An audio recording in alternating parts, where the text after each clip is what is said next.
बिस्मिल्लाहिर्रहमानिर्रहीम, अस्सलाम वालेकुम, a very good morning to you. एक और सुबह मैं हूँ हुमायूं ज़ेब अब्बासी आपके साथ मौजूद।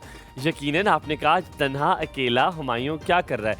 आज इसी हिसाब से मेरा जो मूड है वो भी थोड़ा सा ख़राब है, वो इस वजह से क्योंकि हलीमा होती है, so have a very different energy. Halima के होते हुए बड़ी एक डिफरेंट सा ऑरा होता है, एक डिफरेंट सिनेरियो होता है। हलीमा कहाँ पर है, सवाल ये है जनाब। हलीमा जो है उनकी तबीयत ठीक नहीं है, उन्हें बुखार था और बुखार की वजह से, क्योंकि मुझे बुखार ख़त्म हुआ तो उन्हें शुरू हुआ है, तो उनको बुखार था और वो इतना बुखार था कि शी कुडंट टेक इट और वो आ नहीं सक रही थी, तो इस वजह से उनको जो है वो कहा गया कि वो आराम करें।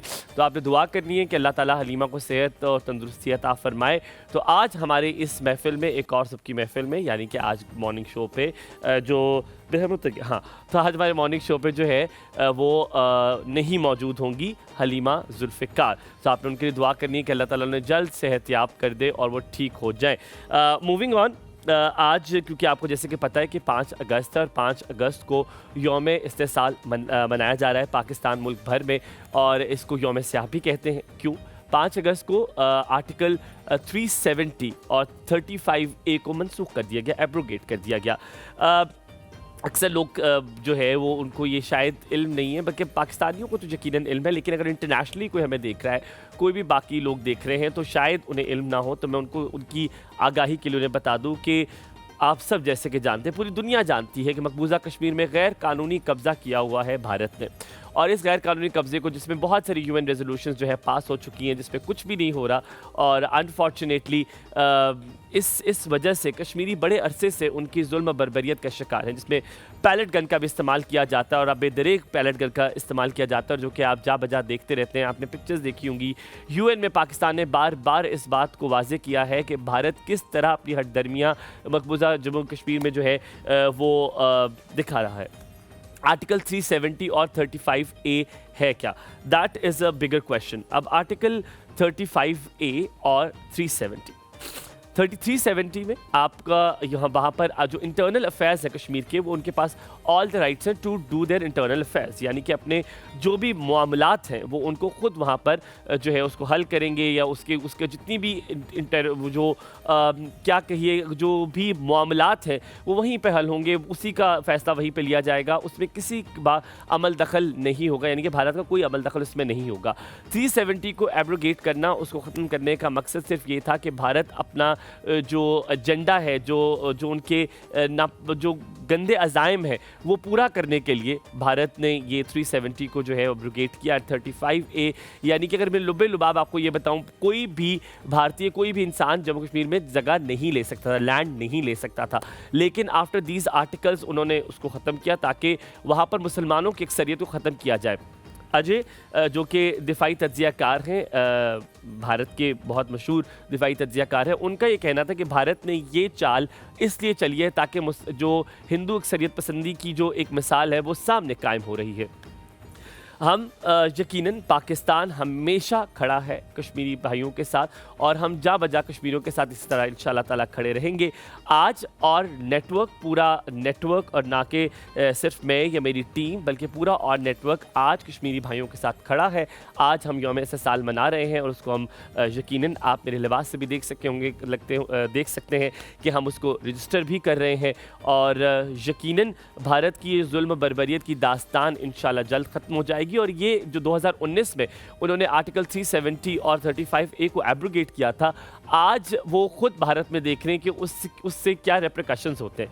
ये कहा जाता है कि जब भी आप किसी का हक मारते हैं, जब भी आप किसी के साथ नाइंसाफ़ी करते हैं, तो कहीं ना कहीं पलट कर वो आपके पास ज़रूर आता है। आप भारत में देखिए कि वहाँ पर क्या क्या होता है, वहाँ पे फार्मर्स के साथ, अपने किसानों के साथ क्या हुआ, वहाँ सिख बरादरी के साथ क्या होता है, जो कि वो उनके साथ नहीं रहना चाहते। भारत में हिंदू पसंद हुकूमत, बीजेपी, मोदी गवर्नमेंट के वहाँ पर जो एक्सट्रीमिज़म जिसको कहते हैं, जो एक्सट्रीमिस्ट होते हैं, उसकी मिसाल मोदी गवर्नमेंट, बीजेपी यकीनन है। कैसे है? आप देख सकते हैं कि वहाँ पर मुसलमानों के साथ क्या हो रहा है, ये जा बजा नज़र आता है। ये तो इंटरनेशनल एजेंडाज़ हैं जो कि जिसकी वजह से शायद आवाज़ नहीं उठाई जाती या खामोशी जो है वो अख्तियार की जाती है। लेकिन जो सच बात है, जो हकीकत ये है, वो उसमें यही है कि भारत को कभी भी ज़िंदगी में कश्मीर से जो जुल्म बर्बरियत कर रहे हैं और कश्मीर को अपना हिस्सा बनाना चाहते हैं, वो ज़िंदगी में कभी ना हो पाए। कुछ कश्मीरी हमेशा पाकिस्तान का हिस्सा बनना चाहते हैं और कश्मीर बनेगा पाकिस्तान, ये नारा हमेशा वो सुनते रहेंगे आखिरी सांस तक। और ये एब्रोगेशन से जो 370 और 35A की एब्रोगेशन है, इससे भारत को बड़ा नुकसान हुआ है। शायद कश्मीरियों को इतना नुकसान नहीं हुआ होगा, भारत को ज़्यादा नुकसान ये हुआ है कि वहाँ पर आपने कर्फ्यू लगा दिया, आप लोगों की आवाज़ निकालने की जो है वो कंप्लीट ब्लैकआउट है, वहाँ पर इंटरनेट सर्विस मअतल होती है, वहाँ पे हुर्रियत रहनुमाओं को उठा लिया जाता है, तिहाड़ जेल में बंद कर दिया जाता है और क्या क्या किया जाता है। लेकिन फिर भी आज भी कश्मीरी भारतीयों को वहाँ पर घुसने नहीं देते यकीनन, और ना वो उनको पसंद नहीं करते हैं और ना वो उनके साथ होना चाहते हैं। तो चाहे आप जितनी इंजीनियरिंग कर लें, आप जितनी पॉलिटिकल इंजीनियरिंग कर लें, आप जितनी जो मेजॉरिटी और माइनॉरिटी वाली जो इंजीनियरिंग है आपने करनी है कि मुसलमान की अक्सरियत वहाँ पे ख़त्म हो जाए और हिंदू अक्सरियत ज़्यादा हो जाए, आप जितनी इंजीनियरिंग कर लें, भारत ये अपने दिमाग से निकाल दे, ये ख्वाब अपने दिमाग से निकाल दे, कश्मीर कभी उसका हिस्सा बन सकता है। कश्मीर इंशाअल्लाह ताला बनेगा पाकिस्तान। और आज पाकिस्तान में बल्कि मुल्क भर में जहाँ भी पाकिस्तानी रहते दुनिया भर में यौम इस्तिसाल जो है हम मना रहे हैं यौम सियाह के तौर पर। और इंशाअल्लाह ताला एक दिन कश्मीरी भाइयों की ये जो हक़ खुद इरादियत है, ये जो हक़ के लिए आवाज़ है, ये इंशाअल्लाह ताला इतनी ऊँची होगी कि UN के कानों तक ये बात बार बार पहुंचेगी, जो कि बहुत दफ़ा पहुंची है। और हमेशा ये आपने देखा है कि UN के जो मेंबर्स हैं, ये कोई मीडिया अगर जाना चाहता है कश्मीर में और वो वहाँ पर जाकर उसको रिपोर्ट करना चाहता है, तो भारत इस चीज़ से डर जाता है। तो अगर डर और खौफ नहीं है और आपको लगता है कि हम वहाँ पे सब ठीक कर रहे हैं, तो आप फिर जाने दें। आपको किस बात का डर है कि वहाँ पर मीडिया जाएगी तो आपको वहाँ पर जो है सब कुछ रिपोर्ट हो जाएगा और जो आप वहाँ पर हक तलफ़ी कर रहे हैं कश्मीरियों की, वो नज़र आ जाएगी। तो आज ये बात करना यकीन बहुत ज़रूरी था और ये मेरा फ़र्ज़ था कि और नेटवर्क की जानिब से मैं आपको ये बता सकूं कि यौम इस्तिसाल हम और नेटवर्क की जानिब से मना रहे हैं और हम कश्मीरी भाइयों को और बहनों को ये बताना चाहते हैं कि हम आज भी आपके साथ जा बजा खड़े हैं। अब आपकी मुलाकात करते हैं, प्रोग्राम का जो बाकायदा से हमने शुरुआत तो कर ही दी है। अब मुलाकात आपकी करवाते हैं ज़ैनब से। अस्सलाम वालेकुम, गुड मॉर्निंग, क्या हाल चाल है? गुड मॉर्निंग, मैं ठीक ठाक, आप बताएं आप कैसे हैं? Very well, thank you very much for asking. आप बहुत अच्छी लग रही हैं। बहुत शुक्रिया, आप भी बहुत अच्छे लग रहे हैं। हाँ, ये मेरी शर्ट, ये आपकी मेरी शर्ट मैच कर गई है। हाँ, ऑलमोस्ट कलर मैच कर गया यार। तन्हा कितना बुरा लगता हूँ मैं, मिडिल में ना हो जाऊँ, है ना, इस तरह अच्छा लगूंगा, इस तरह। हाँ, देखा फिर कमी नहीं लगेगी हलीमा की। ऐसे दरमियान में हो ना तो लगता है मैं शो होस्ट कर रहा हूँ। सही साहल लोधी, फैसल कुरैशी वाला टाइप नहीं, not Sahal Lodhi, not that I don't want to be, वो तो मतलब बहुत फिट है। अच्छा ज़ैनब, क्या बना रही हो आज? आज माइटी जिंगर बर्गर। मुझे पता था आवाज़ आएगी। आज माइटी जिंगर बर्गर बन रहा है। ओए होए होए होए, अल्हम्दुलिल्लाह रब्बिल आलमीन। आज हलीमा नहीं आई, हलीमा का आप बनाएंगे? हलीमा का पैक करके भिजवा दूं। आप क्यों भिजवा दो? आप पूछने नहीं जाएंगे? अरे चलो ड्रॉप कर दूंगा। मेरे घर के पास रहती है, आप मुझे दे देना, मैं ड्रॉप कर दूंगा। मैं देखती हूँ, मैं उसके साथ ट्रैकर लगा के भेजूंगी। ट्रैकर लगा के जा रहा है या नहीं जा रहा? हमारे ना जुबान में कहते हैं जंदरा। अच्छा, जंदरे का पता है क्या होता है? नहीं पता। आप में से किसी को पता है? आपको पता है जंदरा? जंदरा ताले को कहते हैं। अच्छा, ठीक है। तो मेरी नानी जब बाहर निकले कहती है जंदरा लाई किंदा है, तो वही तुम जंदरा लगा देना डब्बे को। उसके साथ भी ट्रैकर ही होगा। क्या लगा लोगी? जिंदरा जंदरा जंदरा जंदरा जंदरा लगा लेना। सो जो माइटी बर्गर तुम कह रही बता रहे हो या ginger burger? Mighty ginger burger जो होता है डबल पैटी वाला। अच्छा, माइटी जिंगर, मैं यही पूछने लगा था फर्क क्या है जिंगर बर्गर और माइटी जिंगर? अच्छा, जिंगर बर्गर में ये होता है कि सिंगल पीस का चिकन पीस आता है और उसमें चिकन जो चीज स्लाइस होता है वो भी सिंपल एक ही डलता है। ठीक है। अच्छा। यहाँ पे डबल स्लाइस जाएगा एक तो, और दूसरा ये कि चिकन का जो भी पीसेस होंगे वो दोनों डबल होंगे, तो इसका साइज भी बड़ा होता है। तो और चीज कितनी इसमें डलेगी? एक नहीं, 2 स्लाइस जाएंगे। दो स्लाइस चीज के जाएंगे? 1 स्लाइस जाता है चीज का और माइटी में 2 स्लाइस जाते हैं। रियली? यस। अच्छा, ये मुझे नहीं पता था। अच्छे बर्गर्स ऐसे ही मिलते हैं। अच्छा, कभी खाया हो अच्छा बर्गर तो आपको पता होगा। अच्छा, आपको पता हो, मुझे नहीं। I am sorry for this cough. अच्छा ज़ैनब, मैं आज बात कर रहा था हक तलफ़ी की। जब आप किसी की हक तलफ़ी करते हैं, जब आप कभी अनजाने में और कभी जानबूझ के, अक्सर हम जानबूझ के सिर्फ इसलिए करते हैं कि आपको वो बंदा पसंद नहीं होता या आपको लगता है कि वो बंदा आपकी जगह ले लेगा या उस वो डर लगता है उससे या कि आपको बहुत उसकी आपको इनसिक्योरिटी होती है उससे, आपको खौफ होता है कि मुझसे ज्यादा टैलेंटेड है, अंदर आपको पता होता है या कोई ओहदा उसके पास ऐसा होता है या घर में उसके पास ऐसा ओहदा होता है, तो आप उसकी हक तलफी करते जाते हैं। आप इस बात को मानती है कि हक तलफी वापस पलट कर जरूर आती है किसी न किसी सेंस में? हाँ, मैं देख भी चुकी हूँ और ऐसा होता भी है, क्योंकि अल्लाह तो बेहतर इंसाफ करने वाला है। वो आपको अगर इस जहाँ में इंसाफ नहीं दिखा सकता है, जो आप वो दिखाता है जो हमें नज़र नहीं आ रहा होता, जो हम चाह रहे होते हैं कि नहीं इस तरह से इंसाफ होना चाहिए, तो अगले जहाँ में तो ज़रूर होगा। और दूसरा ये कि पलट की चीज़ आती है, चाहे वो उस तरीके से ना आए लेकिन डिफरेंट तरीके से आती है।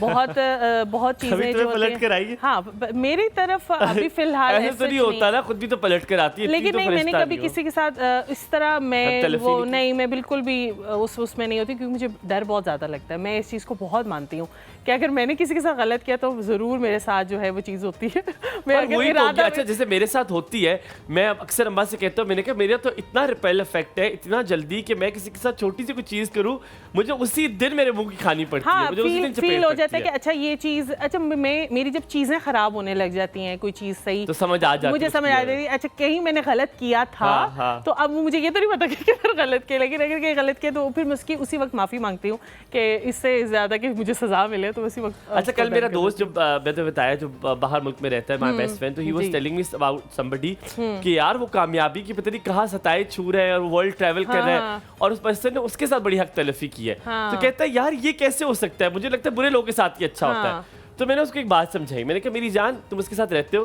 कहता नहीं। मैंने कहा तुम्हें ये पता है कि वो सुकून में है कि नहीं है? हो सकता है कि वो जितना दिखा रहा है और जितना वो ट्रेवल कर रहा है वो उसके लिए कितना बड़ा अजाब हो। कभी कभी वो कहते हैं ब्लेसिंग इन डिस्गाइज भी होता है। हम यहाँ पर लेते हैं छोटा सा ब्रेक के बाद वापस हाजिर होंगे, हमारे साथ होंगे हमारे पास मेहमान हमारे प्यारे से। आपने कहीं नहीं जाना, देखते रहना है एक और सुबह हुमायूं और हलीमा के साथ।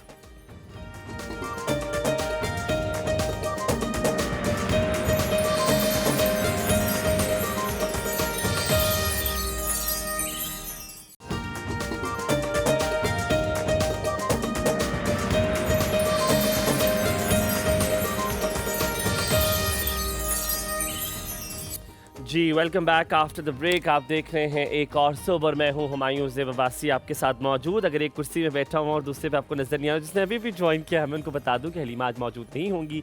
आप उनकी सेहत के लिए दुआ करनी है, उन्हें थोड़ा सा बुखार है और इस बुखार की वजह से वो आ नहीं पाई। एंड मूविंग ऑन, आज क्योंकि जैसे कि हम बात कर रहे थे हक तलफी की बात भी कर रहे थे, और हक तलफी जो है वो उसको आप एक गुनाह की तरह लें, क्योंकि आप ज़िंदगी में कभी भी किसी की हक तलफी करेंगे तो ज़रूर वो पलट कर आपके पास आएगी।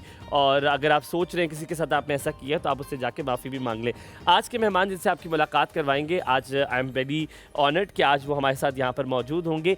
आप CEO हैं of Gac health care international, आप Islamabad medical and dental college and doctor Akbar Niazi teaching hospital की भी CEO हैं। हमें बहुत आज खुशी है कि आज आप हमारे साथ मौजूद हैं। आपका नाम है यासिर खान नियाजी साहब। आज एक और सुबह की महफिल पर आप हमारे साथ आए हैं। I am really glad that we going to have a conversation with you. आज आपसे मुकालमा होगा बहुत सारी बातों के बारे में। अस्सलाम वालेकुम, a very good morning. Please बैठिए। कैसे हैं आप? खैरियत से जी। हम सबसे पहला सवाल ये पूछते होते हैं, जो हमारे इब्तिदा में हम सवाल पूछते हैं कि आप सुबह सवेरे उठते हैं या हमने आज आपको सुबह सवेरे उठा? नहीं जी, अल्हम्दुलिल्लाह ये एक आदत मैंने काफ़ी अरसे से अपनाई हुई है कि सुबह जल्दी उठें। अच्छा, क्योंकि जितना आप जल्दी, हाँ, मैं यही, मेरे दोस्तों का भी यही शिकवा होता है मेरे से कि मैं जल्दी सो जाता हूँ और मैं 10 बजे के बाद कोशिश करता हूँ कि मैं मुलाकात या कुछ ना करूँ। अच्छा। और मैं सोने की कोशिश करता हूँ, क्योंकि देखें जी, आप सुबह उठते हैं तो आपको दिन का अच्छा और ख़ूबसूरत हिस्सा मिलता है और आपको कई चीज़ें काम शुरू करने से पहले आप बहुत सारी चीज़ें कर लेते हैं। और फिर चूँकि सेहत से ताल्लुक़ है, के शोबे से ताल्लुक़ है, तो ये बहुत अच्छी एक आदत है कि आप सुबह उठें और हमें लाइफस्टाइल चेंज करने की और अपनी ज़रूरत है बहुत। और पाकिस्तान जैसा मुल्क वो तो अफोर्ड ही नहीं कर सकता कि हम जल्दी उठ के काम ना शुरू करें, क्योंकि देखें हमारी रिसोर्सेज और जहाँ पर हम ने पहुंचना है और जितनी मेहनत हमें करनी है, तो उसके लिहाज से तो हमें जल्दी उठना पड़ेगा। अच्छा, मैंने तो आपसे एक चीज़ सबसे पहले पूछती है, मुझे बताया मैं आपको यासिर साहब कह के मुखातिब करूँ, नियाजी साहब, मुझे लग रहा है आप नियाजी साहब कहलाना आप चाहेंगे। मुझे यासिर कह के मुखातिब करें तो अच्छा, ये मुझे ज़्यादा की अच्छा बात है, मुझे लगेगा। लगा आप तो कहेंगे मुझे नियाजी साहब बुलाया करें। नहीं जी साहब We'll not go into that. नहीं, we not, ji. We'll not go into that, of course not that. मैं अल्हम्दुलिल्लाह अच्छा, यासिर साहब, सबसे पहला सवाल आपसे मैंने यकीनन पूछा है अबाउट दैट टू, बट सुबह सवेरे हमारा क्या मतलब है कि हम कितने जल्दी उठते हैं? ये जवाब मैं आपसे बार बार इसलिए पूछ रहा हूँ क्योंकि आपने एक मकाम पे पहुँचे हैं और रूटीन पूछने से आपको अंदाज़ा होता है। मैंने देखा है बहुत सारे कामयाब लोग जो हैं वो, हम अक्सर, मैंने ज़्यादातर कामयाब लोग देखे, वो सुबह सवेरे उठते हैं और वो अपनी रूटीन दिन अपना बड़ा जल्दी शुरू करते हैं। सो बाय सुबह सवेरे what do you mean? Do you wake up at 6, 5, 4? मैं तो अल्हम्दुलिल्लाह जी फजर की नमाज़ पढ़ने की मुझे आदत है बचपन से ही, यानी कि एक नमाज जो मैंने हमेशा जिस आदतन पढ़ी वो फजर की नमाज, बाकी मिस हो जाए या ना हो जाए, फजर की नमाज एक आदत, एक रिचुअल बन गया। माशाल्लाह। और वो ये है कि वो एक मेडिटेशन का भी है, एक स्पिरिचुअलिटी की भी बात है, और जब आप आगाज़ उससे करते हैं तो मेरी हत्तल इम्कान कोशिश होती है कि वो जो है हम जो है उसके लिहाज से उसको ना हम जो है उसको हम क्या नाम है लेके आगे चले। ठीक है। तो उससे उसी लिहाज से मैं कोशिश करता हूँ कि फजर की नमाज और उसके बाद कुछ ना कुछ एक्टिविटी, वॉक मैं करता हूँ। अच्छा, that's nice. हाँ, मुझे वॉक की आदत है और जो है, और ख़ास तौर पे उम्र के इस हिस्से में जिसमें हम पहुँच गए हैं तो अपनी सेहत का ख्याल रखना बहुत ज़रूरी होता है। तो और लेकिन ये ना कहें कि आप उम्र के हिस्से पहुंच गए, आप तो बहुत जवान हैं। मुझे नहीं लगता आप ये हमारे जो सबसे बुजुर्ग कैमरामैन है, मतलब उनको आप देखें उतने अठट्ठे कट्टे, आप तो बहुत जवान लगते हैं। यार साहब, one thing it is very important, बड़ी ज़रूरी है, मैं चाह रहा हूँ आज जो टेलीविज़न के उस पार, स्क्रीन के उस पार हमें देख रहे हैं, वो अक्सर जानना चाहेंगे आपके बारे में कि अगर आपने ज़िंदगी में इतना कुछ अचीव किया है तो उसके पीछे ये सब कुछ क्या है। मैंने अक्सर, मैं किताबें पढ़ने का बड़ा मुझे शौक़ है, तो मैंने देखा है कि इंटरनेशनल एक्सपोजर बड़ा ज़रूरी होता है। बैनुल अक़वामी अगर आपके पास एक्सपोजर है, तजुर्बा है, आपने वहाँ के लोगों से मिले हैं, तो आपको डिफरेंट कल्चर्स को देखने को मिलता है, आपको देखने को मिलता है कि how do they perform there activities, उनका क्या पैटर्न है ऑफ डेली रूटीन, बहुत कुछ सीखने को मिलता है। इसी हवाले से मैं आपकी प्रोफेशनल और जो आपकी एजुकेशनल बैकग्राउंड है उसके हवाले से पूछना चाहूँगा, कहाँ से तालीम हासिल की, फिर कहाँ गए और what was all about that? एक क्या नाम है, कोई ख़ास एक्साइटिंग स्टोरी नहीं, जो है आपने बिल्कुल सही कहा। एक कहावत है अरबी में, ख़ास तौर पे हम वो थी कि एक मुल्क 10 किताबें पढ़ने से बेहतर है। आप एक मुल्क का सफ़र कर लें तो आप 10 किताबों से, क्योंकि इंटरनेशनल एक्सपोजर जो आपको अवेयरनेस देता है, जो आपको जो सफ़र, आपको जिस तरीके से लोगों से, नए लोगों से सीखने से, मिलने से जो आपको एक क्या नाम है आगे आती है, तो वो आपको किताब पढ़ने से उस लिहाज से नहीं आती। तो मैं आपसे, मेरा सफ़र सऊदी अरब से शुरू हुआ। हम अच्छा। मेरे वाले साहब सऊदी अरब स्कूलिंग की बात कर रहे हैं, स्कूलिंग की बात कर रहे हैं। तो और बचपन मेरा जद्दा सऊदी अरेबिया में गुजरा, फिर पाकिस्तान से शॉर्ट ट्रिप FSC करते हुए 2 सालों के लिए, फिर मैं अमेरिका चला गया, यूनिवर्सिटी ऑफ साउथ कैरोलिना से। वहाँ से ऑल्दो मैं इस वक्त हेल्थ में काम करता हूँ, लेकिन I am an engineering graduate जी, मैंने इंजीनियरिंग में तालीम हासिल की वहाँ पे। वहाँ से फिर एक अमल का सिलसिला शुरू हुआ, जो दुनिया में मैंने हमेशा ये कोशिश की कि नए से नया एक्सपीरियंस लिया जाए। और मैं अब जो नए नौजवान आ रहे हैं, मैं उनको भी ये कहता हूँ कि देखें, नौकरी नहीं, करियर ढूंढिए। फ़र्क है नौकरी और करियर में। अच्छा, कैसे? तो नौकरी होती है कि आप 9 to 5 तनख्वाह, करियर वो होता है जो आपको एक्सपीरियंस दे। तो go for experience in initial stages. बाकी चीज़ें जब आपके पास एक एक्सपीरियंस, एक एक्सपोजर आ जाएगा तो वो आपको वो करेगा। तो मैं फिर उसकी तलाश में फिर मिडल ईस्ट से सेंट्रल एशिया, आप जितने भी स्थान ले लें, हाँ सेंट्रल एशिया के अंदर, और नया नया उस वक़्त रशिया से ये आज़ाद हुए थे तो बिल्कुल वो था। तो अज़रबैजान से शुरू हुआ, फिर तुर्कमेनिस्तान, फिर उज़्बेकिस्तान, फिर तजिकिस्तान, फिर कज़ाकिस्तान से होता हुआ, फिर जी हाँ करते हुए फिर हम मिडल ईस्ट में, फिर नॉर्थ अफ्रीका में, फिर साउथ ईस्ट एशिया में, और अब 2007 से पाकिस्तान में मैं मेरी वो की। तो मुख्तलिफ़ मल्टी नेशनल्स में काम करने का मौका मिला। तो मेरा यही हमेशा से यही वो था कि जहाँ पे अच्छी अपॉर्चुनिटी चैलेंज मिलता था वहाँ I used to go for the challenge. यासी साहब, क्या आपने जो करियर वो it stuck in my mind, मेरे दिमाग में कहीं फंस गई ये बात। आपने कहा कि जॉब ना ढूंढे, करियर ढूंढें। मैंने उस बात को इस तरह भी अखज़ किया कि हमें अक्सर शौक़ होता है, हमें शौक़ होता है कि हम टेलीविज़न पर आएँ, आर्टिस्ट बने, एक्टर बने। जैसे फरहाद भाई को शायद शौक़ होगा मैं कैमरामैन बनना चाहता हूँ, लेकिन उन्होंने कहा नहीं, कैमरामैन में तो इतनी शायद सैलरी ना मिले, मैं कोई अच्छी सी जॉब ढूंढ लेता हूँ जो कि टाइम पे तनख्वाह आ जाएगी या ज़्यादा तनख्वाह मिल जाएगी, ज़्यादा ऑफिस वर्क होगा, तो ये तो लगा रहेगा। शायद आर्टिस्ट हम जैसे एक्टर बनना चाहते हैं, हम कहते नहीं यार टाइम पे तनख्वाह तो नहीं आती, प्रोजेक्ट मिलेगा तो मिलेगा, तब बात होगी। सो आपका कहने का मकसद ये, आपके तजुर्बे से पूछ रहा हूँ कि इंसान को अपने शौक़ की तरफ जाना चाहिए, जो चीज़ आपको अच्छी लगती है, या नहीं आपको थोड़ा सोच समझ के कि नहीं करियर भी है तो इसको ज़रा देखिए इसकी मार्केट वैल्यू भी है कि नहीं? देखिए जी, मार्केट वैल्यू आप खुद बनाते हैं, आप अपने टैलेंट से बनाते हैं, अपने शौक़ से बनाते हैं। अच्छा, तो स्किल हासिल करें।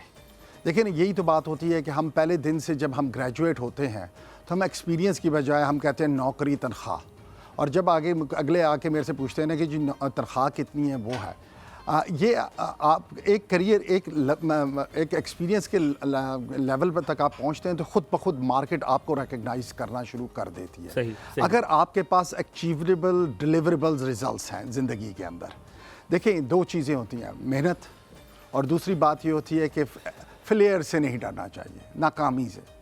क्योंकि देखें जब आप ज़िंदगी का सफ़र शुरू करते हैं, यानी मैं अगर अपनी ज़िंदगी लूँ तो मैंने अपनी नाकामियों से ज़्यादा सीखा है बनिस्बत मैंने अपने कामयाबियों से। और आज अगर मैं इस जगह पे बैठा हूँ तो इसमें मेरी नाकामियों के और मेरे गलत फ़ैसलों का बहुत बड़ा हाथ है, क्योंकि उन्होंने मुझे इस तरीके से शेप अप किया, उन्होंने मेरी ज़िंदगी को इस तरीके से ढाला कि अब मुझे पता है कि जी ज़िंदगी आगे कैसे गुजारनी है और कामयाबी किसे कहते हैं, और कामयाबी की क्या वैल्यू है। क्योंकि अगर आप नाकाम नहीं होते ज़िंदगी में तो आपको फिर वो जो कामयाबी जब मिलती है तो उसकी कदर नहीं होती। ऐसा पर्सनालिटी कैसी है जब नाकामयाबियाँ मिली, जब कोई फेलियर आया, कुछ काम किया, इतनी मेहनत करते हैं, जब आप इतनी इनपुट देते हैं, दुख तो होता है कि यार आय हाय कितनी मेहनत की है, कितना टाइम ज़ाया किया, रिजल्ट ही नहीं मिला, डिप्रेस भी इंसान होता है। क्या आपकी ज़ात भी ऐसी है कि डिप्रेस हो जाते थे, परेशान हो जाते थे, हाय क्या? बिल्कुल बिल्कुल, वो तो इंसानी फितरत है। देखिए ना, तो डिप्रेशन आपको एक लम्हे के लिए तो होती है, लेकिन फिर मजबूत इंसान और ज़हनी तौर पर मजबूत इंसान वो होता है जो वो कहता है कि नहीं, उस गलती को, उस नाकामी को मैं अपनी एक लर्निंग अपॉर्चुनिटी में कैसे कन्वर्ट करूँ। दैट्स मोर इम्पॉर्टेंट कि उस नाकामी से मैं क्या सीख सकता हूँ, कहाँ मैंने गलती की और कोई क्या चीज़ मैं किस तरीके से कर सकता तो मुझे ये नाकामी ना मिलती। उससे बेहतर उस्ताद और तदरीसी अमल आपको नहीं मिलेगा। सेल्फ रिफ्लेक्शन जिसे कहते हैं, हमारे नौजवानों को यही बात सीखनी चाहिए, उनको सेल्फ रिफ्लेक्ट करना चाहिए, अपनी हकीकत, अपनी स्किल्स को समझना चाहिए और जानना चाहिए कि मेरे अंदर क्या काबिलियत है, और फिर उस काबिलियत को ढालना चाहिए, तराशना चाहिए, फिर जाके हीरा बनता है। मैं आपसे एक बड़ा ज़ाती सवाल पूछते लगा हूं, क्योंकि मुझे बड़ा अच्छा लगता है जब मैं इस तरह के लोगों से बैठता हूँ जो ज़िंदगी में बड़ी कामयाबियाँ हासिल की होती है, तो वो लिटरली आपके सामने हीरो की तरह होते हैं, जिनको तराश के आप वो जो थोड़ा सा गिरता है ना बुरा, वो आप उठा लिया करें। मुझे ये कहते हैं, अक्सर मेरी नानी कहा करती थी।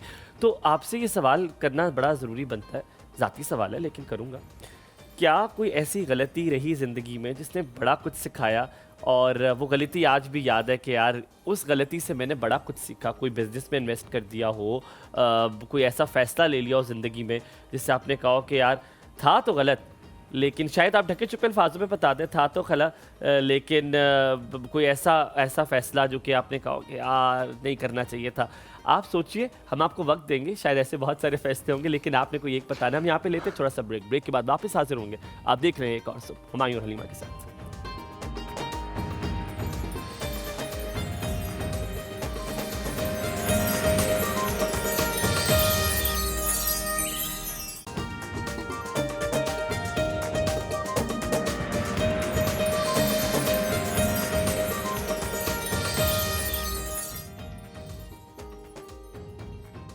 जी वेलकम बैक आफ्टर ब्रेक। आप देख रहे हैं एक और सुबह और हमारे साथ मौजूद है यासिर खान नियाजी साहब और मैंने उनको बड़ा वो कहते हैं एम्पल टाइम दिया है टू थिंक अबाउट इट।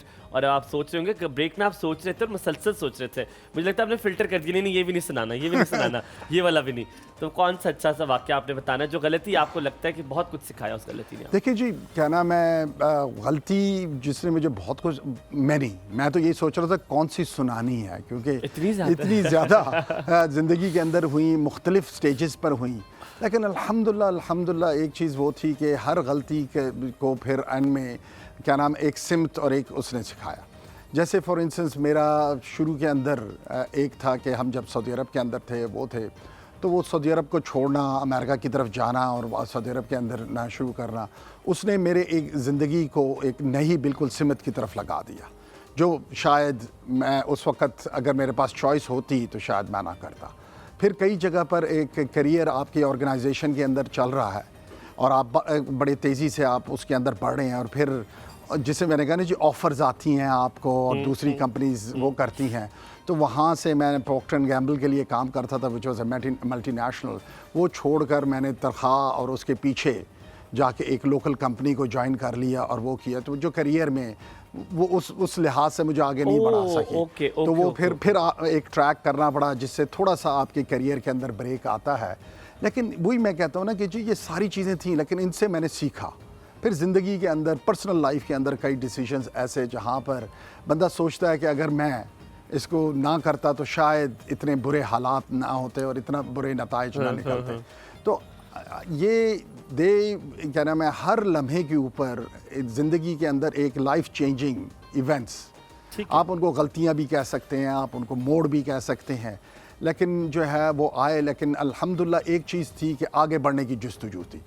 तो हर गलती के बाद उठ के हमने कहा कि जी ये तो हो गई, अच्छा गलती तो कर ली, अब इसको सही कैसे करना है और आगे कैसे बढ़ना है। और यही अमल था, यही जो सोच थी जो मेरे उस्तादों के ज़रिए, मेरे तालीमी इदारों के ज़रिए और ख़ुद हमने अपने लोगों को देखकर जिनसे हम इंस्पिरेशन लेते थे, जो हमारे हीरोज़ थे, उनको देखकर जब हम आगे बढ़ने की और वहाँ से इन गलतियों को बेहतर करते आप अक्सर आप अपने दोस्तों से सुनते होंगे, शायद आपके पीठ पीछे कहते होंगे या आपके सामने कहते होंगे, कहेंगे नहीं किस्मत बड़ी अच्छी थी यासिर की यार, इसलिए आगे निकल गए।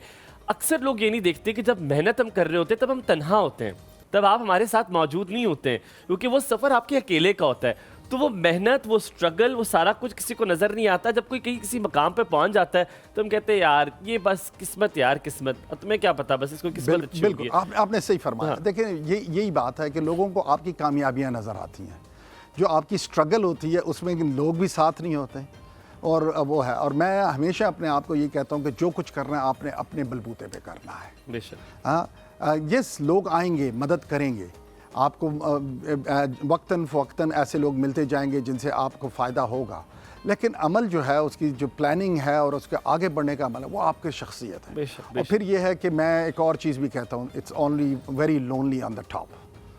हाँ, जब आप बढ़ते जाते हैं, आप वो करते हैं, तो बहुत सारे, आप भी बात कर रहे थे हक तलफी की, आपने बात की और वो करके, तो उसमें कई दफ़ा ये होता है कि जब आप आगे बढ़ते हैं तो लोग आपसे दूर होते जाते हैं। कोई जेलसी के अंदर, कोई आपकी गलतियों की वजह से, कोई आपकी स्पीड स्लो होती है, आप ज़्यादा जल्दी आगे निकल जाते हैं। तो मैं अपने स्टूडेंट्स को भी यही बताता हूँ कि अपने अमल को, यानी इर्तिक़ा के जो प्रोग्रेस का एलिमेंट है ना, उसको आपको नहीं रोकना चाहिए। और अल्टीमेटली यही होता है कि it's the survival of the fittest. I have to ask you about questions about your organisations as well. जिन इदारों के साथ आप मुंसलिक हैं उनके हवाले से बात करेंगे वन बाय वन, ताकि हमें समझ आए कि वो कामयाबी की जो सीढ़ियाँ वो आप कैसे चढ़ते रहें। सबसे पहले GAK के बारे में बात करेंगे। GAK इंटरनेशनल हेल्थ केयर, जो आप जिस ऑर्गेनाइजेशन है, ये है क्या, और इसके साथ मुंसलिक कितनी ज़्यादा ग्रुप ऑफ ऑर्गेनाइजेशंस हैं, इसके बारे में थोड़ा बताइए। देखिए GAK हेल्थ केयर, देखिए आजकल वर्ल्ड इट्स जो हम पाकिस्तान के अंदर जब मैं हेल्थ केयर के अंदर आया तो एक चीज़ हमने देखी कि अभी कॉटेज इंडस्ट्री की तरह चल रही है और इसको कॉर्पोरेटाइज करने की ज़रूरत है। दुनिया हमसे हेल्थ केयर में बहुत आगे निकल गई है। देखें जी, अगर हम वो ममालिक जहाँ पर जिनको हमने हेल्प किया हेल्थ केयर सिस्टम बिल्ड करने में, आज वो हमसे आगे चले गए, क्योंकि हमने वो कॉर्पोरेटाइजेशन नहीं की। तो GAK हेल्थ केयर इंटरनेशनल जो है वो इस एक कॉर्पोरेट इदारा है जो कॉर्पोरेटाइज, जिसके नीचे बहुत सारे इदारे काम करते हैं। It's a group of companies, it's a holding company जिसके नीचे बहुत सारे इदारे करते हैं। और हमने हेल्थ केयर के जो इंडस्ट्री है, पेरेंट कंपनी है, इट्स ए पेरेंट कंपनी है, उसको हेल्थ केयर के हर जो एलिमेंट हो सकता था उसको हमने टच करने की कोशिश की है। क्योंकि अगर हम अस्पताल रहते तो फिर हम हेल्थ एजुकेशन पे काम नहीं कर सकते थे। अगर हम ऑर्गेनाइजेशन करती क्या, GAK का अगर मैं 2-3 लाइनर में आपसे पूछूं करती क्या है, अगर इनकी सारी जो सब ऑर्गेनाइजेशंस है, क्या ये मेडिकल और उसकी तालीम के हवाले से काम करती है, फैसिलिटीज के हवाले से काम करती है, किस हवाले से काम? ये सब करती, यही तो मैं कह रहा हूँ ना जी, ये सब करती है। इसके नीचे Islamabad medical and dental college और soon to be city university है जो तालीम मेडिकल एजुकेशन पे काम करती है। अच्छा, ठीक। फिर इसके नीचे अकबर नियाजी टीचिंग हॉस्पिटल है, जो पेशेंट केयर पे काम करती है। 600 बेड का हॉस्पिटल, 600 बेड हॉस्पिटल है। और इस्लामाबाद डेंटल हॉस्पिटल जो 100 डेंटल चेयर पे का हॉस्पिटल है और ह्यूज हॉस्पिटल है। फिर इसके नीचे क्या नाम है, हमारे फार्मास्यूटिकल फार्मेसी चेन भी है। इसके नीचे डायग्नोस्टिक बिजनेस भी है। इसके नीचे artificial intelligence of health care development भी है, हम उस पर भी काम कर रहे हैं। और जो तीसरा और पांचवा एलिमेंट जिस पे अब हमने काम शुरू किया है, जो पाकिस्तान के लिए बड़ा बेनिफिशियल है, वो है हेल्थ टूरिज़म के ऊपर। पाकिस्तान को प्रमोट करना कि लोग यहाँ पर आके इलाज करवाएं। तो ये अब सारे एलिमेंट ऐसे थे जो हम हॉस्पिटल में बैठ के नहीं कर सकते थे। तो इसकी ज़रूरत थी कि हम एक पेरेंट कंपनी बनाएं जहाँ पर इन सारी चीज़ों को हम वक्त देखें। और ये अब इंडिपेंडेंटली सारी कंपनियां काम करते हैं। GAK इनको कोऑर्डिनेट करके पूरे स्पेक्ट्रम पे जो है सपोर्ट करता है, फाइनेंशियल हो, टेक्निकल हो, या क्या नाम है, मॉरली भी मेरे ख्याल में कर देती होगी, मॉरली भी कर लेती है। आपकी चाय और पानी बिल्कुल आपके उल्टे हाथ पे पड़ा हुआ है, वो आपने प्लीज़ ज़रूर उससे महफूज होना है। आपने बहुत शुक्रिया मुझे ये समझाया कि GAK क्या है। Now I have a bigger perspective कि मुझे समझ आ गई है कि ये क्या चीज़ है। दो, हमें आपकी जो ऑर्गेनाइजेशन है उनका पता है, जैसे doctor Akbar Niazi teaching hospital का हमें पता है, इस्लामाबाद डेंटल कॉलेज का हमें पता है। तो आपकी जो ऑर्गेनाइजेशन है उनके हमें पता है, but of course the companies which are dealing with it, जो उसको चला रही हैं, उनका आज आपने बड़े अच्छे तरीके से बता दिया। ये आपने जो एक बात की हेल्थ टूरिज्म की, ये वो वाहिद चीज़ है जिसके बारे में मैं और हलीमा अक्सर बात करते रहे। जैसे कि अगर आप टर्की की एग्जाम्पल ले लें, उन्होंने इसको बड़ा कीनली लिया हुआ है। जैसे कि हेयर ट्रांसप्लांट की अगर आप बात देखें, उन्होंने उसको बहुत बेहतरीन तरीके से लिया हुआ है कि वो पूरा एक पैकेज होता है जिसमें आप घूमते फिरते भी अपना हेयर ट्रांसप्लांट भी कराते हैं और अच्छे खासे पैसे ले लेते हैं। तो ये चीज़ आपने क्या इंटरनेशनल एक्सपोजर से सीखी है हेल्थ टूरिज्म? बिल्कुल जी। देखिए, यही तो बात है कि जब हमने जाके देखा कि दुनिया क्या कर रही है। अब आपको ये मैं सिर्फ अंदाज़ा आपको ये कर दूँ, हेल्थ टूरिज्म $200 बिलियन इंडस्ट्री है। ओए होए होए होए होए। तो ये नहीं कि ये कोई छोटी सी इंडस्ट्री है। और हेल्थ इंडस्ट्री बैंकिंग इंडस्ट्री से बड़ी इंडस्ट्री है। हमने तो आज तक कभी इसको, यही तो बात है ना कि पाकिस्तान में अभी हमने इसको समझने की कोशिश नहीं की और इसको टैप करने की कोशिश नहीं की। अगर हम जहाँ पे, जैसे वज़ीर आज़म साहब ने $1 ट्रिलियन इकॉनमी की बात की, उसके अंदर हेल्थ केयर और हेल्थ को डेवलप किए बगैर आप $1 ट्रिलियन इकॉनमी पे नहीं पहुँच सकते। तो हेल्थ टूरिज़म, टर्की की आपने बात की, ना सिर्फ हेयर ट्रांसप्लांट जिसको कॉस्मेटोलॉजी कहते हैं, उन्होंने अब ट्रांसप्लांट यानी liver transplant, kidney transplant, heart transplant, oncology, और उन्होंने एक alternative cost effective efficient system दिया है, जिससे वो दुनिया से सारे पेशेंट्स जो हैं वो इकट्ठे कर रहे हैं। इंश्योरेंस, चूँकि वो कॉस्ट इफेक्टिव है तो इंश्योरेंस भी उनको सपोर्ट करती है। और उन्होंने $54 बिलियन की एक इंडस्ट्री बना ली है, जिससे वो $54 बिलियन फॉरेन एक्सचेंज में कमाते हैं। इसी तरीके से मैं, जैसे आपको कहा, फार ईस्ट को आप देख लें, मलेशिया को देख लें, थाईलैंड को देख लें, ये भी अब बहुत ज़्यादा इन्वेस्ट, सिंगापुर को देख लीजिए, ये भी इन्वेस्ट कर रहे हैं लोगों को वहाँ पे टूरिज़्म। और थाईलैंड जो है वो $16 बिलियन तक वो करते हैं। लेकिन इसमें आपने बड़ी अच्छी बात की, ये हेल्थ टूरिज़्म है। हमें पहले अंडरस्टैंड करना पड़ेगा कि ये खाली हेल्थ केयर नहीं है, इसको आपको टूरिज़्म के साथ लिंक करना पड़ेगा। तो आपको अगर पेशेंट बाहर से लेकर आना है तो उसको आपने सिर्फ केयर नहीं देनी, आपने और मौके भी देने। टर्की में आप जाते हैं, आप हेयर ट्रांसप्लांट करते हैं, वो आपको साथ पासेस भी दे देते हैं, आप जाके मेरे कजन्स गए हुए, वो जाके वहाँ पे वो क्रूज भी कर रहे हैं, टूर्स भी कर रहे हैं साथ, और वही हॉस्पिटल वही जो आपको ऑर्गेनाइज करके देते हैं। तो इट इज डबल वैमी कि हमारा ट्रिप भी हो जाएगा और हमारा जो ट्रांसप्लांट आपने हॉस्पिटैलिटी और हेल्थ केयर को मिक्स करना है। अब इंडिया को आप देख लीजिए, इंडिया ने साउथ के अंदर जिसे कहते हैं वो क्या नाम है, वेट लॉस हेल्थ टूरिज्म शुरू कर दिया है, जिसको आयुर्वेदिक कहते हैं, हर्बल कहते हैं, जहाँ पे वो लोगों को कैंप्स में ले जाते हैं। हाँ, ये और आपको वेट लॉस नेचुरल और डाइट के ऊपर। जी बिल्कुल बिल्कुल। तो लोग बड़े निशेस क्रिएट कर रहे हैं। नेपाल ने शुरू किया ये, Nepal has started this health tourism. उन्होंने मेडिटेशन और हेल्थ को इकट्ठा करके और आपकी ज़हनी वो करके। तो क्या इसमें गवर्नमेंट का इन्वॉल्वमेंट है? आपने क्या किसी मिनिस्ट्री के साथ लिंक अप किया विद हेल्थ टूरिज्म? बिकॉज अगर बहुत ज़्यादा आपको एडवांटेज मिल जाएगा, अगर टूरिज्म इंडस्ट्री आपके साथ मिल जाएगी या मिनिस्ट्री मिल जाएगी, तो मेरा ख्याल है ये ब्रॉडर पर्सपेक्टिव में हो जाएगा और क्रेडिबिलिटी भी थोड़ी ज्यादा बढ़ जाती है कि जी गवर्नमेंट इसमें इन्वॉल्व है। बिल्कुल जी, गवर्नमेंट की देखें स्पोर्ट के बगैर तो ये मुमकिन नहीं है, क्योंकि देखें ना गवर्नमेंट ने तो इसको आपको क्या नाम है स्टैंडर्ड्स और क्वालिटी देनी है, और फिर ये है कि ये प्रमोशन है। अब उनकी गवर्नमेंट उनकी एम्बेसीज प्रमोट करती हैं, वो हेल्प क्या नाम है उन्होंने जो है लोगों को हेल्थ केयर में वो आएँ और उनसे वो करें। तो इसी तरीके से गवर्नमेंट की सपोर्ट के बगैर तो ये बिल्कुल नामुमकिन है। लेकिन at the same time private sector को भी ये करना पड़ेगा, हमें अपनी क्वालिटी को, हमने हॉस्पिटलिटी को, यानी आप टर्की में अगर किसी जगह पे जाएं या आप थाईलैंड में जाएं तो उनकी हॉस्पिटल्स नाउ रिजेंबल 5-स्टार hotels, they are not hospitals as we know it today. उनके कमरे जो हैं कई 5-स्टार होटल्स के कमरों से। बिकॉज ऑफ द रेगुलेशंस, आपको लगता है कि रेगुलेशंस इतनी स्ट्रिक्ट हैं कि वो सबके लिए बराबर है, आप कुछ चेंज नहीं कर सकते? Regulations is very important in a country. Of course standardisation, देखिए ना, everything starts with standardisation and regulation. अगर आपके पास ये दो चीज़ें नहीं हैं तो वो है, लेकिन these regulation have to be क्या नाम है focused on what to achieve. देखिए हमारा तो इसलिए जो है ना ये बहुत ज़रूरी है, और फिर वो ये है कि अगर आप इस किस्म की टूरिज्म बिल्ड करते हैं तो आपका लोकल हेल्थ केयर का स्टैंडर्ड भी हाई होता है। देखिए अगर मैंने अपने आप को गेयर अप किया कि मैंने बाहर से पेशेंट लेकर आना है, तो वही क्वालिटी तो फिर मेरे लोकल पेशेंट को भी मिलेगी ना। तो देखिए ये इसका बहुत अच्छा असर होता है, और हम हर फोरम पे, हर जगह पे, मिनिस्ट्री ऑफ हेल्थ हो गई, प्रोविंशियल मिनिस्ट्री ऑफ हेल्थ हो गई, मिनिस्ट्री ऑफ प्लानिंग हो गई, हम हर जगह पे इस बात पे आवाज़ उठा रहे हैं कि देखें हमें इस पर फोकस करना पड़ेगा। और पाकिस्तान इसके लिए मौजूद जगह, हमारे डॉक्टर्स दुनिया में मशहूर तरीन डॉक्टर्स हैं, कामयाब तरीन, we have the best doctors. मैं फख्र ये बिल्कुल बुलाए जाते हैं बाहर मुल्क में ऑपरेशन सर्जरीज के लिए। एग्जैक्टली, और ज्यादातर मुल्कों में इनमें देखें तो पाकिस्तानी डॉक्टर्स ही वो कर रहे हैं। यूएस में there are so many Pakistani doctors, Saudi Arabia में there are so many Pakistani doctors. तो वो जो है करके फिर आप इसी तरह देख लीजिए तो हमारे हेल्थ एजुकेशन भी हमेशा से बहुत मशहूर थी। लोग आते थे यहाँ पे पढ़ते थे, लेकिन मीनवाइल चूंकि हमारी पॉलिसीज वो नहीं रही, हमने इस पर फोकस नहीं किया, बाकी मुल्कों ने किया, तो हमें वो इसमें तो हमारी बेसिस बहुत स्ट्रॉन्ग है when it comes to health. और ये वो लो लाइंग फ्रूट जिसे कहते हैं कि है जो जिस पे बड़ी जल्दी काम करके रिजल्ट हासिल किए जा सकते हैं, जिससे फल जल्दी मिल सकता है, ये वो वाली चीज़ है। हम यहाँ पे कॉलर लेते हैं, हमारे साथ मौजूद हैं याहिया।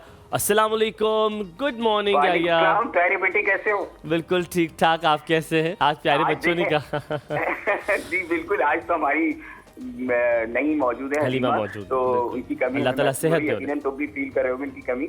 बिल्कुल तो, मैं भी कर रहा हूँ जी। अब बस मैं पहले डॉक्टर साहब को बहुत सलाम करना चाहूँगा, उनकी बातें मुझे काफ़ी अच्छी इंस्पायरिंग लगी हैं। और देखिए मेरा जो इनसे सवाल ये है ना कि हेल्थ, मैं आज भी कहता हूँ कि इतने नाकायद हालात में भी हमारे जो डॉक्टर्स काम कर रहे हैं, मैं उनको सलाम पेश करता हूँ, क्योंकि यहाँ बहुत प्रेशर होता है। सरकारी हॉस्पिटल में आप काम कर रहे होते हैं, जारी बात यानी इतने तादाद मरीजों की ज़्यादा होती है, उनके पास चीज़ों की कमी होती है, लेकिन फिर भी वो काम कर ही रहे होते हैं। लेकिन डॉक्टर मेरा सवाल आपसे ये कि हमारे जो डॉक्टर्स हैं, मोस्ट ऑफ द डॉक्टर्स, अब हमारे यहाँ जो ब्रेन ड्रेन के चक्कर में डॉक्टर बहुत सारे बाहर जा रहे हैं, तो वो ज़ाहिर है हमारे जब इतने डॉक्टर बाहर जाएंगे तो हमें भी डॉक्टरों की कमी हमारे यहाँ हो जाएगी। तो इस सिलसिले में आप क्या एक बात करते हैं। दूसरी बात है कि हमारे यहाँ बेसिक हेल्थ केयर के ऊपर जो काम होना चाहिए वो इतना हो नहीं रहा। अगर आप देखें तो मतलब वही चीज़ें चली आ रही हैं जो पुरानी है, कोई इसमें कोई ऐसी चीज़ नई मुझे नज़र नहीं आती। इवन मैं आपको बताऊं कि हमारे जो डॉक्टर्स हैं, मैं हमेशा ही कहता हूँ हमारे जनरल प्रैक्टिशनर हैं, वो एक कन्वेंशनल तरीके से काम कर रहे हैं। इसमें जिद्दत लाने की जरूरत है, क्योंकि coordination between the consultant and the general physician very, दुनिया में ये होता है कि जो आपका जनरल फिजिशियन होता है ना, वो सारे लिंकअप होते हैं, और हमारे यहाँ ऐसा होता नहीं है, क्योंकि एक जनरल फिजिशियन के पास जाते हैं, उसके पास आपका कोई रिकॉर्ड नहीं होता, वो ठीक है एक पर्ची पे दवाइयाँ लिख के देता है, सब कुछ करके देता है, लेकिन वो फिर दोबारा जाता है तो उसको फिर वो दोबारा हिस्ट्री लेनी पड़ती है, हर बार आपको हिस्ट्री लेनी पड़ती है। Very right. तो ये इसके मुतालिक कुछ फरमाइएगा। बहुत शुक्रिया याहिया, वेरी पर्टिनेंट क्वेश्चंस। पहला वाला कि आपने जब डॉक्टर्स की बात की वही लेते हैं, जब जाएंगे अच्छे डॉक्टर्स हैं पाकिस्तान के बाहर ममालिक में, लेकिन फिर यहाँ पे तो डॉक्टर्स की कमी हो जाएगी, तो इस इन्फ्लक्स को कैसे हम देखिए पूरा जी, करेंगे? मैं आपके स्कॉलर के सवाल को बहुत खूबसूरत और बहुत अच्छा है। इन्होंने पूरे हेल्थ केयर के मसले को एक कूजे में जगह कहते हैं बंद कर दिया। हाँ। यानी इतने समराइज तरीके से प्रॉब्लम को कोई स्टेट नहीं कर सकता तो जैसे वो किया। yes. हम अपने डॉक्टर्स को मायूस कर रहे हैं, जिसकी वजह से हमारे डॉक्टर्स बाहर जा रहे हैं। कैसे? हम उनको मायूस कैसे? इस फैसिलिटीज़ नहीं देते, उन्होंने जो जिक्र किया, हम उनको वो टेक्नोलॉजी नहीं दे रहे। फिर ये है कि हमारा जो पे स्केल्स हैं, जो हमारी न्यूमरेशन है, वो अब नहीं है एक आलमी, दिस नॉट इंटरनेशनली हम रिफ्लेक्ट नहीं करते, चाहे वो गवर्नमेंट हो चाहे वो प्राइवेट हो। प्राइवेट में तो और बुरा हालत है, यानी मैं प्राइवेट सेक्टर से हूँ, मैं कोई आर नहीं, मैं इस बात को एडमिट करूँ कि हमें अपने जो स्टैंडर्ड्स हैं, जो हमने फैसिलिटेशन अपने डॉक्टर्स को देनी, वो नहीं, उसकी वजह से ओवरवर्क्ड भी यहाँ पर बहुत होता है, 48 आवर्स तक होता है। इंटरनेशनली मैंने कभी नहीं देखा किसी डॉक्टर मुझे कहा कि मैं 48 घंटे से ड्यूटी करूं। बिल्कुल। और फिर यही बात है ना कि हम वही पुराने तरीके से चल रहे हैं ना कि जी उसमें हमारे पास के डॉक्टर पेशेंट रेशो जो है, अवलन क्या नाम है, हमारी जो हॉस्पिटल्स हैं गवर्नमेंट की, जो उसमें लोड, उसकी बाइफरकेशन, जो उन्होंने दूसरी बात की कि बेसिक हेल्थ और टर्शरी केयर में जो लिंकेज है, हमने बेसिक हेल्थ यूनिट्स को और बेसिक हेल्थ को और जो हमारी फैमिली मेडिसिन या जीपी प्रैक्टिस है उसको वो कभी डेवलप नहीं किया। हम अस्पतालें बनाते रहें, लेकिन जब तक हम बेसिक हेल्थ को अपने डेवलप नहीं करेंगे, हमारे हॉस्पिटल्स पे इतना लोड होगा कि वो हमारे डॉक्टर्स बेचारे, जी हाँ, जो आजकल आप पिम्स या किसी का हालत देख लें, अब वो डॉक्टर्स, मुझे कई दफ़ा अपने डॉक्टर्स पे तरस आता है कि जितने वो पेशेंट्स देखते हैं, अब उनसे ये तवक्को करना कि वो हर पेशेंट को आधा घंटा देंगे, तो वो तो फिर जो बाहर 500-600 पेशेंट भेजा है वो तो कभी नहीं ख़त्म होगा। बिल्कुल। तो इसलिए हमें ये फिल्टराइजेशन बहुत ज़रूरी है। और देखें ना, और ये जो अच्छा, मैं इसका अगला सवाल भी जो उनका है वो भी आपसे, मैं वो बड़ा खूबसूरत सवाल है कि अभी हमें डिजिटलाइज करने की ज़रूरत है। अभी पर्ची सिस्टम में इतना लंबा पर्चे, पूरी फाइल लोग उठा के फिर रहे हैं बेचारे गरीब, कभी कोई पर्ची गुम गई तो उनकी हिस्ट्री गायब होगी, उन्हें याद भी नहीं उन्हें पिछले मेडिसिन कौन सी ली थी। तो हम अभी भी पर्ची सिस्टम पर चल रहे हैं, दुनिया कहाँ से कहाँ पहुँच गई और हम डिजिटलाइज पर ही नहीं हुए। हम ये पूछूंगा मैं वापस आके आपसे, यहाँ पे थोड़ा सा ब्रेक लेते हैं, ब्रेक के बाद वापस हाजिर होंगे। कहीं मजा आएगा, देखते रहिए एक और सुन।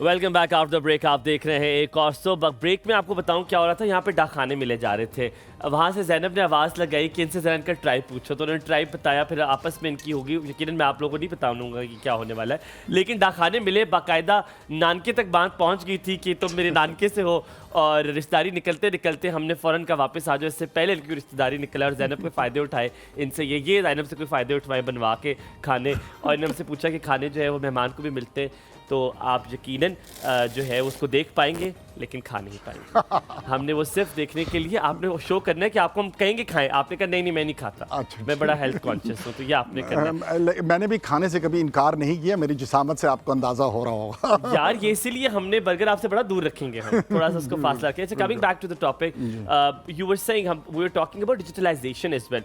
बड़ा ज़रूरी है। अभी पलंदे वो कागज़ों के कसम से मैं देखता हूँ, मैं जब भी सरकारी अस्पतालों में जाता हूँ, किसी से मिलने चला जाऊँ या खुद अपने लिए चला जाऊँ, तो इतनी बड़ी बड़ी फाइल लाए हो, अपनी आवाज़ आती है डॉक्टर की, यार ये कौन सा दौर है फाइलों वाला, बस उसका नाम लिखे, पूरा डाटा आ जाए, उसने पहले क्या खाया है और उसकी पूरी हिस्ट्री हो जाए। देखिए हमारी यही तो बात है ना, बिल्कुल आपने सही कहा, चूँकि हमारे पास डिजिटाइजेशन नहीं है, डेटा नहीं है, उसकी वजह से हमारी वजह से प्रिवेंशन नहीं है। देखिए इस वक्त द बेस्ट मेडिसिन पाकिस्तान जैसे मुल्क के लिए, क्योंकि देखिए हम जो बर्डन ऑफ डिजीज़ है इस वक्त, जो पॉपुलेशन हमारी बढ़ गई है, अगर हम प्रिवेंशन की तरफ नहीं जाएंगे, बीमारियों को रोकेंगे नहीं, उनका सद्देबाब नहीं करेंगे, तो हम जितनी भी अस्पतालें बना लें, हम जितने भी डॉक्टर्स हायर कर लें, कभी भी हम जो है सही तरीके से लोगों को हेल्थ केयर, सेहत की सहूलियात नहीं दे सकेंगे। Digitisation is the basic. हमें पहले दिन से लेके जब तक हमें पेशेंट का रिकॉर्ड नहीं है कि उसको पहले क्या बीमारी हुई थी, क्या थी बचपन में उसके साथ, उसको क्या टीके लगे थे, वो तो हम कोई नहीं। अब दुनिया प्रिसिशन मेडिसिन की तरफ जा रही है। दवाई आपकी जेनेटिक मेकअप के मुताबिक आपको दवाइयाँ और उसकी डोज दी जाती है। अब आप देखें ना कि चूँकि हमारे पास डेटा नहीं है तो डायबिटीज़ फैल रही है। हम दुनिया में इस वक्त डायबिटीज़ में सबसे ज़्यादा मुल्क जिसमें डायबिटीज़ फैली हुई है नंबर 1 पे आ गए। अगर जो बेसिक हेल्थ की बात करें हम तो टेस्ट ही नहीं करवाते हैं, हमें डायग्नोज ही नहीं है, क्योंकि हमारे बाहर मुल्क पे जाओ तो आपके एक बेसिक टेस्ट होते हैं, हर 3 महीने बाद 6 महीने बाद लोग कराते हैं।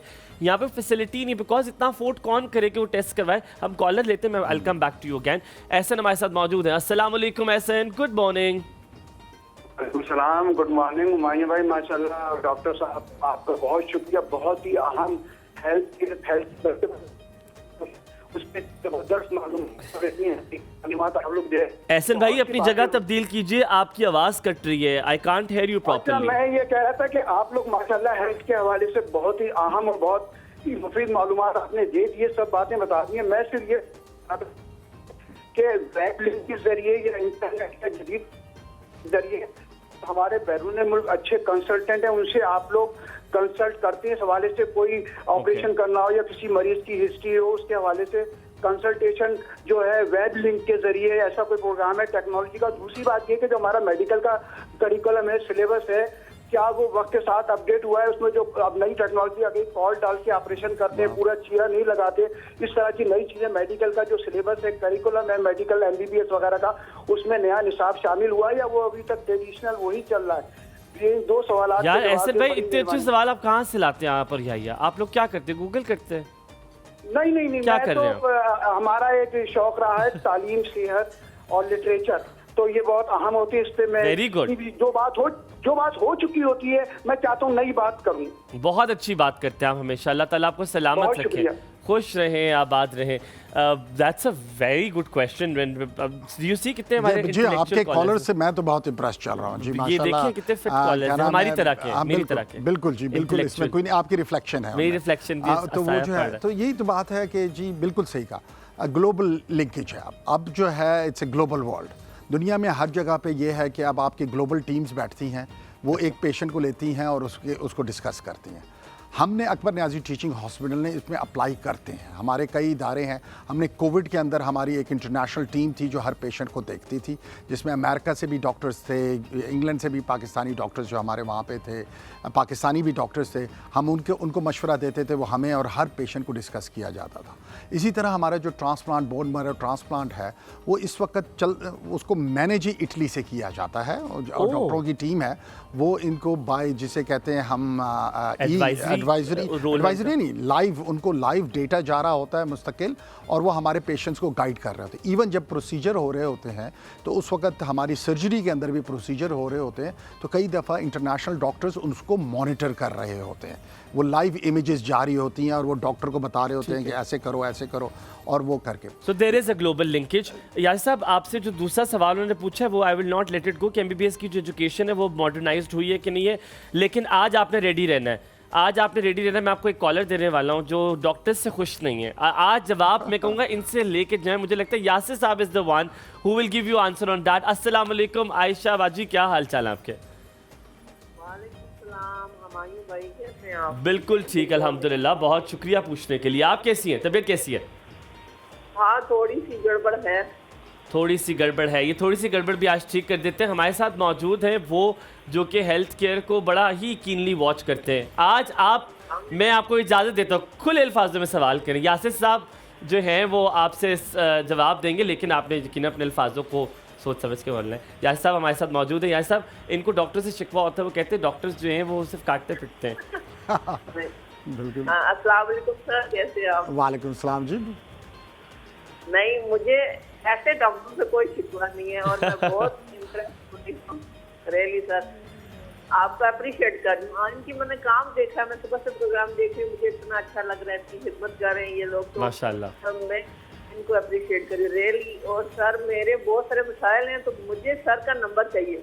ओहो, सीधा, कुछ और नहीं, सीधा नंबर, ना कोई गलत ना कुछ नहीं। जरूर जी, जरूर, बिल्कुल दीजिए, बिल्कुल। ये आपने कह दिया, हमें देना पड़ जाएगा। हमें फंसा देते हैं यहाँ पे लोग, आके हमें फंसा देते हैं। कि कर दे। चले, आज हलीमा क्यों नहीं आई आज? हलीमा को मैंने बताया था, हलीमा ने जो है वो बहाना टोरा है आज कि उसे बुखार है। नहीं, उसको एक्चुअली बुखार है और वो अल्लाह ताला उसे सेहत दे। Get well soon, take care of yourself. हो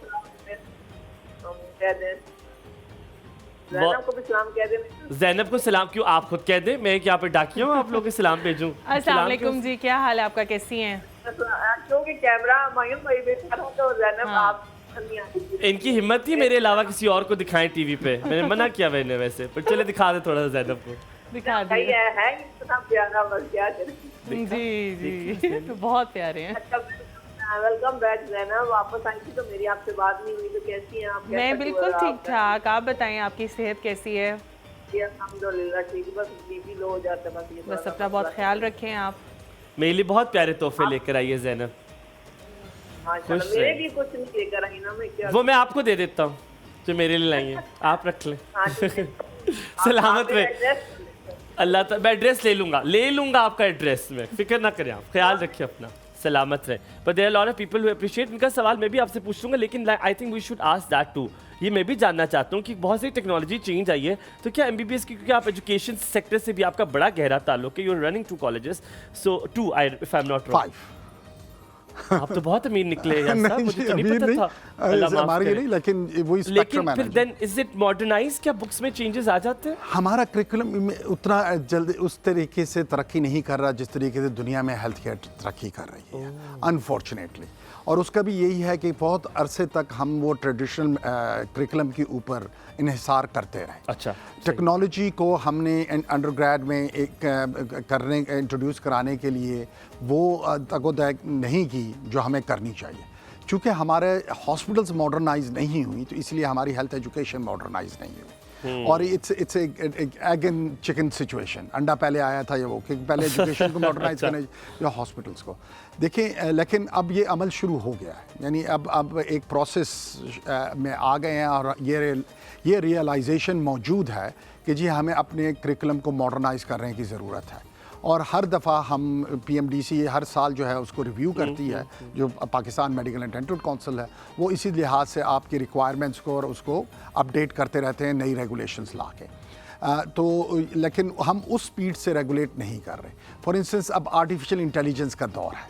हेल्थ केयर आज से कोई 5-10 साल के बाद सारी आर्टिफिशियल इंटेलिजेंस बेस्ड होगी। ये नहीं कि आर्टिफिशियल इंटेलिजेंस डॉक्टर को रिप्लेस करेगी, लेकिन आर्टिफिशियल इंटेलिजेंस बेस्ड प्रोग्राम्स या डायग्नोस्टिक्स जो है वो बहुत बड़ा टूल होगी डॉक्टर्स के लिए, ताकि वो डायग्नोस्टिक्स और जो है तशखीस जो है काम मर्ज़ की है, परसेंटेज कम हो जाएगी, वो There is करके- less work for doctor। हाँ, उनके लिए इंफॉर्मेशन ज़्यादा मुहैया होगी पेशेंट्स के लिहाज से। तो लेकिन अभी तक हमने उसको करिकुलम का हिस्सा नहीं बनाया और हमने अभी उस पर काम नहीं शुरू किया। फिर इसी तरीके से देख लिया जाए तो रोबोटिक्स और बहुत सारी चीज़ें ऐसी हैं जो दुनिया में बहुत आगे निकल गई हैं सर्जरी में, जो हमारे पास नहीं आई। अभी तक हमारी जो पोस्ट ग्रेजुएशन स्टडीज़ हैं वो बड़ी ट्रेडिशनल तरीके से होती हैं, हमारी जो स्पेशलाइजेशन हो रही है। और फिर रियलाइजेशन कि हमने अंडर ग्रेड लेवल के ऊपर जीपी को या किसको किस तरीके से डेवलप करना है, उसमें भी हमें नहीं है। लेकिन अल्हम्दुलिल्लाह एक चीज़ इंकरेजिंग है कि वो चेंज का प्रोसेस शुरू हो गया है, वो रियलाइजेशन आ गई है। अब उस पर कितना, अब हमारे ऊपर डिपेंड करता है कि हम कितना कंट्रीब्यूट करते हैं। अगेन प्राइवेट सेक्टर के पास बहुत बड़ा मौका है कि वो देखें ना, government takes it's time to do this, लेकिन प्राइवेट सेक्टर के पास वो ब्यूरोक्रेसी नहीं होती कि वो डेवलप करे। और हम प्राइवेट मेडिकल जो कॉलेजेस की एसोसिएशन है, हमने इस पर बड़ी तेज़ी से इस पर काम शुरू कर दिया। बिल्कुल ठीक ठाक, बड़े दिनों बाद कॉल किया, मैं आपको इन दिनों बड़ा याद करता रहा हूँ बीच में। शुक्र अल्हम्दुलिल्लाह, आपने याद किया, बस आप दिल में रखते ना, तो इसलिए मैंने बेटा कैसा है? शुक्र अल्हम्दुलिल्लाह, हमारी शुक्र अल्हम्दुलिल्लाह कि आज से समझाया और अब उसके ऊपर तवज्जो मेरी बहुत ज्यादा है। आपके कहने पे मैंने उसके बाबा को भी बता दिया। बहुत अच्छा किया। तो मुझे तो आप बददुआएं दे रहा होगा दोनों वैसे। नहीं अच्छा वो सादिया जी, मुझे आप तवज्जो- याद आई हैं। अब मेरे पास वक्त है तो मैं आपको बता देता हूँ, आपने भी शायद देखा हो यासिर साहब, अल्फा ब्रावो चार्ली एक ड्रामा होता था हमारे बचपन का था। उसमें एक किरदार है जो मुझे बहुत पसंद है, वो शहनाज का किरदार है। मैं क्योंकि वो देख रहा हूँ तो मैं आपको बताऊँ, उसमें वो ना एक बच्ची जो होती है, बल्कि मैं आपको ऑफ स्क्रीन बताऊँगा, आप अपनी बात मुकम्मल करें। वो मुझे आप याद आई उस चीज़ से, वो शहनाज से। तो मैं आपको बताऊंगा। हमायूं बेटा आप मैंने आपको भाई बनाया ना, आप बेटे भी हो मेरे। बस वो कोई होता है ना ऐसा कि फैमिली में ऐसा नहीं होता जिससे बंदा बात शेयर कर सके। आपसे शेयर करती हूँ ना, आप मुझे मशवरा देते हो ना, तो मैं फिर ये है कि मेरी थोड़ी हेल्प हो जाती है। बस अल्हम्दुलिल्लाह, हमें जो खुशी है कि मेरी वजह से आपकी मदद हो जाती है। हाँ जी। चले। और हलीमा का सुनाओ। आज हलीमा जो है नहीं आई। भाना टोर के बुखार लेके बैठी हुई है, एंजॉय करिए। चलो, देख ली होगी अल्लाह शो ताला कि मुझे जिंदगी कितने दे। लोगों ने मेरा पूछा है। मौसम ऐसा है, बस अल्लाह उसे कहना कि बड़ी एहतियात करे। और बस मैं क्यों यही कहूँ आज एहतियात मैंने करे, सिर्फ- उसका शौहर है, एहतियात करने के लिए लोग हैं उसे कहने के लिए गेट वेल सून। हाँ मंसूर कोई बहुत मसला अच्छे हैं, बहुत अच्छे हैं मंसूर। चले, ख्याल और रखे सादगी जी। ज़ैनब को मेरा सलाम। जैनब को सलाम। जैनब लोड कर लिया हो तो सलाम का वालेकुम जवाब दे। सलाम जी। और आपके मेहमान को भी मेरा बहुत सलाम। बहुत शुक्रिया बेटा, आपको आपने सलाम। मेरा साथ दिया और बहुत आगे भी मैंने आपके मशवरे इंशाल्लाह। लेने और आपने मेरा साथ अगली बार पैसे चार्ज होंगे, पहला मशवरा मुफ्त होता है, उसके बाद बेटों के लिए पैसे भी बहुत मांगे। ख्याल रखे, सलामत रहिए। अच्छा, तो मैं आपको बड़े मज़े की बात बताता हूँ। आई एम श्योर आपने ड्रामा देखा होगा। पता नहीं वो शहनाज जैसा किरदार अब क्यों नहीं हमारे इस पे होता। वो इतना खूबसूरत किरदार था। वो शादी भी उससे करती है जो ज़्यादा फेमस नहीं होता, जैसे अमीर नहीं होता, कहती है कि मैं उसको कुछ बनाऊंगी। आजकल तो पहले गाड़ी देखी जाती है कि गाड़ी किसी पास कौन सी बड़ी है, पैसा किसके पास ज़्यादा है। तो उसमें होता क्या है कि एक बच्ची होती है जहाँ वो काम करती है। वो बच्ची, क्योंकि आपका एजुकेशन से ताल्लुक भी है तो इसलिए मैं आपसे जिक्र कर रहा हूँ, तो बच्ची पैसे चोरी करती है। तो प्रिंसिपल उसे डांट रही होती है कि तुमने पैसे क्यों चोरी किए। वो बहुत सरजनिश करती है, बच्ची डर रही होती है। तो शहनाज जो है, जो कि उससे किरदार थी, वो उसे ले जाती है। वो उसे कहती है कि मुझे ना पीला कलर का सूट पहनने का बड़ा दिल है, तो फिर मैं पैसे नहीं है, तो मैं क्या करूँ। तो वो बच्ची कहती है कि वो कहती है मैं बोरो कर लूँ, मांग लूँ। तो कहती है हाँ। तो कहती है मांग लेने चाहिए, चोरी कर लेने चाहिए। मतलब एक बात को समझाने के लिए क्योंकि ड्रामों का बहुत असर होता है। और वो इतनी खूबसूरती उसने बताया कि पहले उसने पूरी तमहीद बांधी उस बच्ची के साथ कि मुझे क्या करने चाहिए, पैसे मांग लेने चाहिए, चोरी कर लेने चाहिए। तो उसने कहा चोरी करना तो बुरी बात है ना। तो मुझे उस चीज़ से याद है कि it's such a small thing, पर हमारे अंदर से वो चीज़ें ख़त्म होती जा रही हैं। हमारे ड्रामे देखें, अल्लाह माफ़ करें, बच्चों को नहीं दिखा सकते कि इतना गंदा असर पड़ता है। So the education centres you have, क्या उसमें मॉरल चीज़ें भी सिखाई जाती हैं, पेशेंट के साथ बिहेव कैसे करना है? क्योंकि आधा मरीज तब ठीक हो जाता है जब 50% आपकी गुफ्तगू हो रही होती है डॉक्टर के साथ। तो क्या ये चीज़ें भी मेडिकल की एजुकेशन करिकुलम का हिस्सा होती हैं? बिल्कुल बिल्कुल। देखें जी, बेड साइड मैनर्स जिसे कहते हैं, ये जो आपके 3 साल होते हैं क्लिनिकल ट्रेनिंग के, और उसके बाद हाउस जॉब में, this is very very much important component of that teaching. Bed side manners जिसे कहते हैं क्या, और उसमें जो अब है कि बैड न्यूज़ आपने कैसे ब्रेक करनी है, वैसे करनी है। क्या वो उस क्वालिटी की है जैसे पहले होती थी, जैसे हम इनके असातिज़ा या हमारे पुराने असातिज़ा करते थे? नहीं, क्योंकि दुनिया भी चेंज होती जा रही है। और जब आपने बात की ना, तो अब हमारे पास वही एक दौड़ है डिग्री हासिल करने का। स्कूल्स भी आपको डिग्रियां देते नाम हैं के साथ आपको, डॉक्टर लगाने हाँ, और आपको क्या नाम है, ग्रेड्स और ट्यूशन सेंटर्स, और वो जिसे हम कहते थे ना पहले तालीम और तरबियत होती थी। अब तालीम तो रह गई है, तरबियत का अंसर जो है वो दिन ब दिन कम होता जा रहा है हमारे स्कूलों से, बेसिक एजुकेशन से और हायर एजुकेशन से ऑल्सो। हम लोगों को एक मटीरियलिस्टिक एक दौड़ में लगा देते हैं जहाँ पे ग्रेड्स आपकी जो है डिग्री जो है वो बाकी चीज़ों से ज़्यादा क्या नाम है इम्पोर्टेंट होती जा रही है।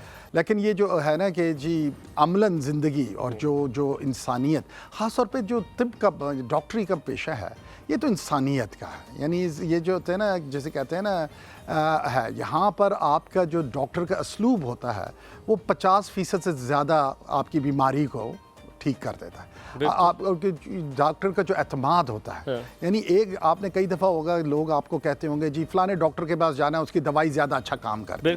बिल्कुल देता वही दवाई है जो दूसरा देता है, लेकिन एक असलूब की बात होती है कि वो जब आप जाते हैं वो आपको एक तरीके से ट्रीट करता है, वो उसने आपके साथ ट्रस्ट बिल्ड किया हुआ है। यासिर भाई, मेरा जो डॉक्टर फैमिली डॉक्टर है वो मुझे दवाई नहीं देता कभी भी। बिल्कुल। वो मुझे कहता है नहीं आप एंटीबायोटिक्स पे नहीं जाएंगे, मुझसे 5-6 बातें करता है, हालांकि फीस मेरे से ले लेता है वैसे, लेकिन बातें करता और मैं ठीक हो जाता हूँ कुछ दिनों बाद। आपसे अब पूछता है मैंने ये कि क्योंकि आप बेशक चाहे जितने अमीर हों, जितने आप मैनेजमेंट में बेहतरीन हों, आप टॉप लेवल पर हों, बीवियाँ सबकी एक जैसी होती हैं। बीवी इज़ ऑलवेज वन, जो किसी की बदली, चाहे अमीर की भी वही होगी, गरीब की वही होगी, तंग करने वाली बीवी होती है, सबकी इसमें कोई बीवियों का ही शक काम होता है। ये कहा इसमें कोई शक नहीं, इसको वायरल करें और इनकी बीवी तक पहुंचाएं। इन्होंने कहा इसमें कोई शक नहीं। अच्छा ऐसे भाई खाना पकाने का शौक है, बनाते हैं? जी हाँ, मुझे खाने का, ना सिर्फ खाने का बल्कि पकाने का भी शौक है। मैं वाहिद उन लोगों में से हूँ जो खुद अपना खाना पकाता क्या है। बनाते? सबसे अच्छा क्या बनाते? मैं जी, मुझे क्या नाम है, I am expert in barbecue जी, ओए, और ओए, सी ओए। फूड बनाने का, और फिर मुझे थाई और जो एशियन खाने हैं ये बनाने का बहुत शौक आप है। थाई फूड बना सकते हो? जी हाँ, मैंने तो बाकायदा मैं सफ़र करके मैंने वहाँ पे जाके क्लासेस अटेंड की हैं। सफर वो अंग्रेजी वाला, उर्दू वाला? दोनों दोनों का। क्योंकि बेगम साथ थी तो इसलिए वो दोनों में कन्वर्ट हो गया। तो मैं तो जब भी सफ़र करूं तो मैं कोशिश करता हूं कि वहाँ पे कुकिंग क्लासेस, कुलिनरी क्लासेस लूं। आप क्या है, मल्टी टैलेंटेड आदमी। फिर मैं आपकी दावत का मुंतजिर रहूं? बिल्कुल जी, और बिल्कुल, आपने प्लीज इंशाल्लाह इनको इसके बीच में बाद। से निकाल देना, ये कभी दावत ना लेने दे। ये नहीं कि कहेंगे कैजुअल आना है आपने, आप बुर्का पहन कर तो बड़ी कदगने लगा देंगे। हम यहाँ पे लेते थोड़ा सा ब्रेक के बाद वापस हाजिर होंगे, देखेंगे ज़ैनब किचन में क्या करी और लेके जाएंगे यासिर भाई को भी किचन में। Don't go anywhere, take care.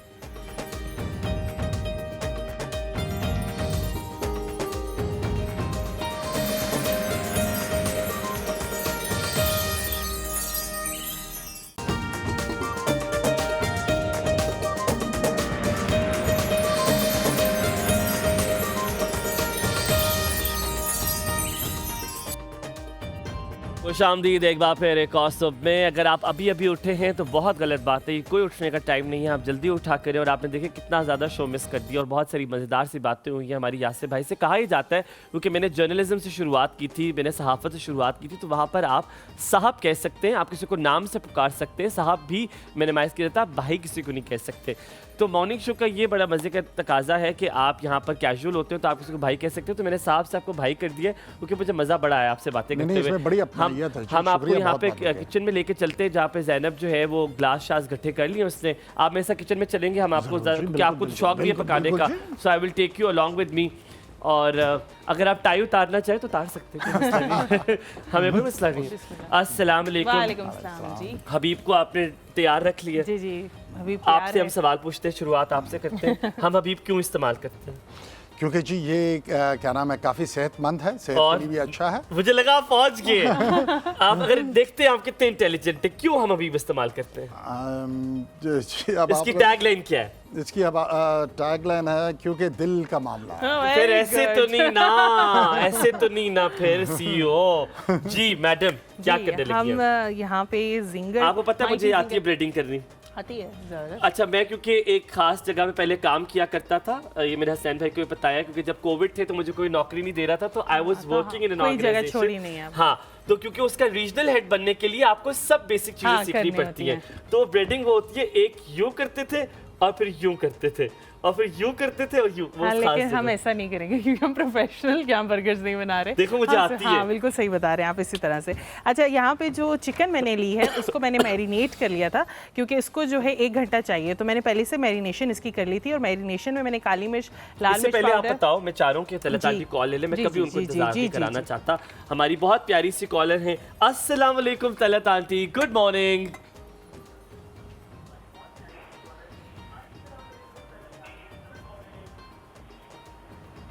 Talat aunty, आपको आवाज आ रही है मेरी?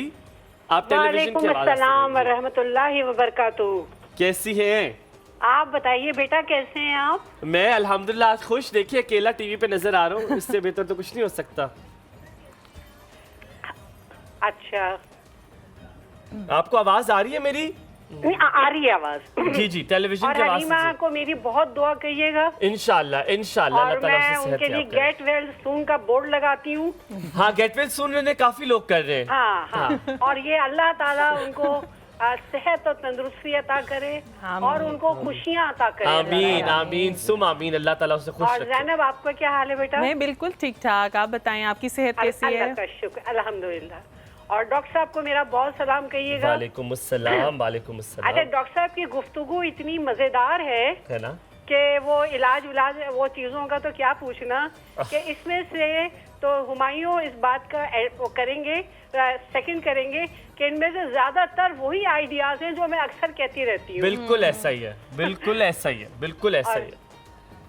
अल्लाह ताला आपको खुश रखे। और वाकई में देखिए मैंने एक बात कही थी ना कि डॉक्टर्स की दवा से ज्यादा उसका एटीट्यूड होता है। हमेशा कहा आपने, हमेशा कहा। और अल्लाह का शुक्र है कि जहाँ तक डॉक्टर का मामला है ना, बीमार मैं खासी सीवियर भी हुई हूँ, लेकिन मुझे अल्लाह का लाख शुक्र है कि मुझे अच्छे डॉक्टरों से वास्ता पड़ा। माशाल्लाह माशाल्लाह, और अल्हम्दुलिल्लाह। यहाँ तक कि डॉक्टर से मेरी तो एक थोड़ी सी कभी गुफ्तगू हो जाती थी। मैं कहती थी डॉक्टर साहब इतनी सारी दवाएं मत दीजिए आप। आप यकीन करिए बाज़ औक़ात 5 या 6 दवाएं होती थी, वो उसको काट काट के 2 कर दिया करते थे। वाह भाई, बड़े अच्छे डॉक्टर्स मिले आप आपको। यकीन कीजिए इतनी उनके लिए दिल से दुआएं निकलती हैं। देखिए डॉक्टर का बड़ा हाथ होता है कि वो हमारे जो अंदर की जो आवाज है और हमारे सेंस, हमारी जो एहसास है ना, उनका ख्याल रखें। बिल्कुल बिल्कुल दुरुस्त कहा आपने, और, बिल्कुल। और हम इनके लिए देखिए कुछ और तो बुरी बात तो कह नहीं सकते, हाँ दुआ जरूर करते हैं। बिल्कुल बिल्कुल। और जो अच्छा डॉक्टर होता है उसके लिए तो समझिए उसकी जिंदगी, सेहत, उसकी हिफाजत और सबकी दुआएं हैं। बिल्कुल। और आप डॉक्टर साहब, मैं आपको बताऊं, सवाल मेरा कोई नहीं होता है, बस खाली एप्रिसिएशन होती है। माशाल्लाह माशाल्लाह। बहुत बहुत शुक्रिया। और हुमायूं बेटा, आपको भी अल्लाह ताला खुश रखे और बाकी सबको खुश बहुत रखे। शुक्रिया, बहुत शुक्रिया। और ये पता है जिन डॉक्टरों की 5-5 हज़ार फीस है ना, वो हम घर में बैठ के 2 घंटे के प्रोग्राम में देख लेते हैं हम। हाँ, देख सही ले, है। बस आपकी फीस बचा रहे। बहुत शुक्रिया। This is the point. और हलीमा को मेरी बहुत दुआ कीजिएगा और इंशाल्लाह। सबको बहुत दुआ। इंशाल्लाह मैं पहुंचा दूंगा। अच्छा। ख्याल रखिए। Wish you all the best. Thank you thank you. अल्लाह गलत आंटी, हाफिज। सलामत रहिए, सलामत रहिए। आप जिंगर बर्गर जो है बन लगे, आप जिंगर बर्गर के शौकीन हैं? जी बिल्कुल जी, Same. मैं खाने का शौकीन हूँ। खाने का बस शौकीन। खाना होना चाहिए और अच्छा होना चाहिए, अच्छा। है ना। अच्छा, यहाँ पे जो आप बताओ। मेडिटेशन की मैं बता रही थी बात, कि इसको ना 1 घंटा चाहिए होता है रेस्ट पे। अच्छा। और मैंने इसके अंदर लाल मिर्च पाउडर, काली मिर्च पाउडर, पेपरिका, गार्लिक पाउडर नहीं ठीक है। है तो आप पेस्ट भी ऐड कर सकते हैं। ऑयस्टर सॉस और mustard paste. Oyster sauce. Yes, oyster sauce, mustard या वो थोड़ा नमकीन होता है यार। हाँ जी, तो नमक इसमें जो है मैंने ऐड नहीं किया हुआ ना। अच्छा, वो इसीलिए। नमकीन होता है ना? नमकीन होता है। अच्छा, वो करके और साथ में इसमें दूध 1 कप मैंने ऐड कर दिया। ठीक ठीक है, है। इसको आप मैरिनेट करके आप रख दें बहुत अच्छे तरीके ठीक से। है। फिर उसके बाद ये कोटिंग जो है, इस कोटिंग में मैंने मैदा, कॉर्नफ्लावर, ऑरिगेनो, काली मिर्च और लाल मिर्च पाउडर जो है वो मिक्स करके रख दिया। ठीक है, मैदा, कॉर्नफ्लावर, काली मिर्च, लाल मिर्च पाउडर, ऑरिगेनो। अच्छा, ऑरिगेनो के लीव्स यूज करते हो? हाँ, उसके टेस्ट मुझे बहुत बड़ा अच्छा मजे आता का है, लगता बहुत है। अच्छा टेस्ट तो आता है। सलाद के पत्ते भी डलेंगे और लेटस भी और आइसबर्ग, क्या डलेगा इसमें? आप मैं अब ये वाली रेसिपी डालना ये मैं छोड़ आपको दूंगी बता देता हूँ, बड़े जिसमें मजे की lettuce बात थी। Q2 है ना हमारी ज़ैनब, कहती है एक दिन मुझे यहाँ पे कहती है यहाँ पे आइसबर्ग डाल लें या लेटस डाल लें, अगर दोनों नहीं है तो आप सलाद के पत्ते डाल लें। सलाद के ये पत्ते आपने लेटस मुझे में क्या माफ नहीं फर्क है? करना, मैंने उसमें बताया था कि गोभी के पत्ते डाल ले, गोभी के पत्ते गोभी के पत्ते डाल ले। अगर तो ये इन्होंने कहा कि अगर इन्होंने लेटस मुझे नहीं माफ आपके नहीं पास और करना। आइसबर्ग नहीं है हाँ। तो सलाद के अच्छा, पत्ते इसकी जो टाइमिंग्स है ये 9 से 10 मिनट जो है वो फ्राई होगा। और जो हमने चिकन के पीसेस लिए हैं वो जो ब्रेड क्रम्स वो जो होते हैं इसके ऊपर, वो जो एक खुरदरी सी स्किन होती है जब हम जिंगर खाते हैं, वो बनेगी इसमें? हाँ जी, ये बनेगी, इसी से बनेगी। आज मजा आएगा जिंदगी का। अच्छा, मैं ये बता रही थी कि इसमें जो है ये थाई पीस हम यूज़ करते हैं चिकन का, क्योंकि बहुत सॉफ्ट होता है, टेंडर बहुत जल्दी हो जाता ठीक है। है। हम जो है इसमें चेस्ट पीस नहीं यूज़ करते, वो बहुत ड्राई होता है। तो आपको पता है चेस्ट पीस और थाई पीस में महंगापन क्या होता है? जो आपको नॉर्मल बर्गर मिलता है ना उसी जगह से जो सस्ता होता है वो चेस्ट पीस होता है। हाँ। तो जो अगर आपको थाई पीस चाहिए तो फिर आपको जिंगर मिलता है। ऐसे ही है। और जिंगर में 2 चिकन पीस होता है, 1 चिकन पीस होता है। और माइटी में, जिंगर माइटी में जो है वो 2 चिकन पीस होते हैं। फास्ट तो 2 क़यामत slice। होगी, बहुत मजा आएगा डॉक्टर साहब हमें खाते जी, हुए इंशाल्लाह। और आज हलीमा नहीं है तो उसका बर्गर आधा आप खाएंगे तो आधा मैं खाऊंगा। नहीं तो हमारा जी, 1.5 बर्गर हमारे हम बीच है। पैक करके भेजेंगे, ऐसा कुछ भी कभी नहीं आपने मुझे भेजा है जब मैं नहीं हुआ? कुछ ऐसा पैक तो करके? कभी हुआ ही नहीं। आप तो हाफ शो छोड़ के गए बस। मैं छुट्टी नहीं करता ना। हाँ, चलिए ऐसा मैं आपको नहीं ये मौका दूंगा। जल्द मैं आपको ये मौका दूंगा। अच्छा, इसकी सॉस भी, जो माइटी की सॉस होती है उसकी भी रेसिपी मैं बता दूं कि उसमें क्या कुछ ऐड हुआ है। इतना स्पेशल नहीं होता, लेकिन फिर वो बात है कि फ्लेवर जो है वो बाहर वाला आप घर में भी चीज़ बनाएं तो वो इजीली जो है वो बन सकता है। ठीक है, हम साथ कॉलर ले लें? इजाजत? Yes yes. इजाजत बिल्कुल मिल गई है। इकरार, अस्सलाम वालेकुम, गुड मॉर्निंग। वालेकुम अस्सलाम सर, गुड मॉर्निंग। क्या हाल है? जी अल्लाह का शुक्र सर, आप सुनाएं। मैं क्या सुनाऊं, दिल चाह रहा आज कोई गाना ही सुना दो किसी को। खांसी हो रही है आपको तो डॉक्टर साहब ऐसे भी पास है, उनसे कोई मशवरा ले लें। जी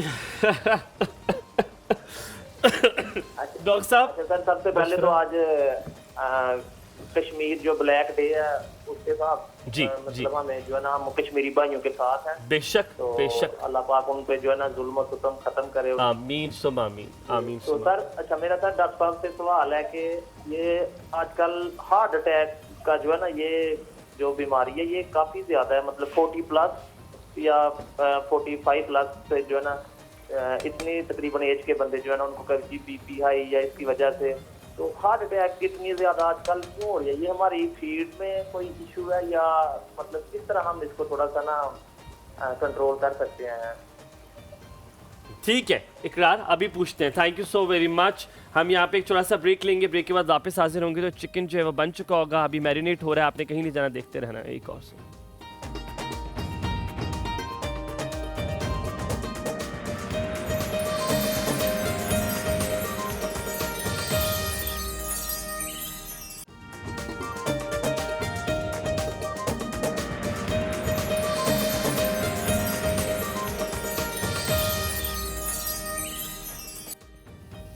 जी welcome back after the break. आप देख रहे हैं एक और सब। लिटरली मुझे आदत ख़त्म हो गई वापस आने की, क्योंकि हलीमा बाबा मेरे साथ आती है।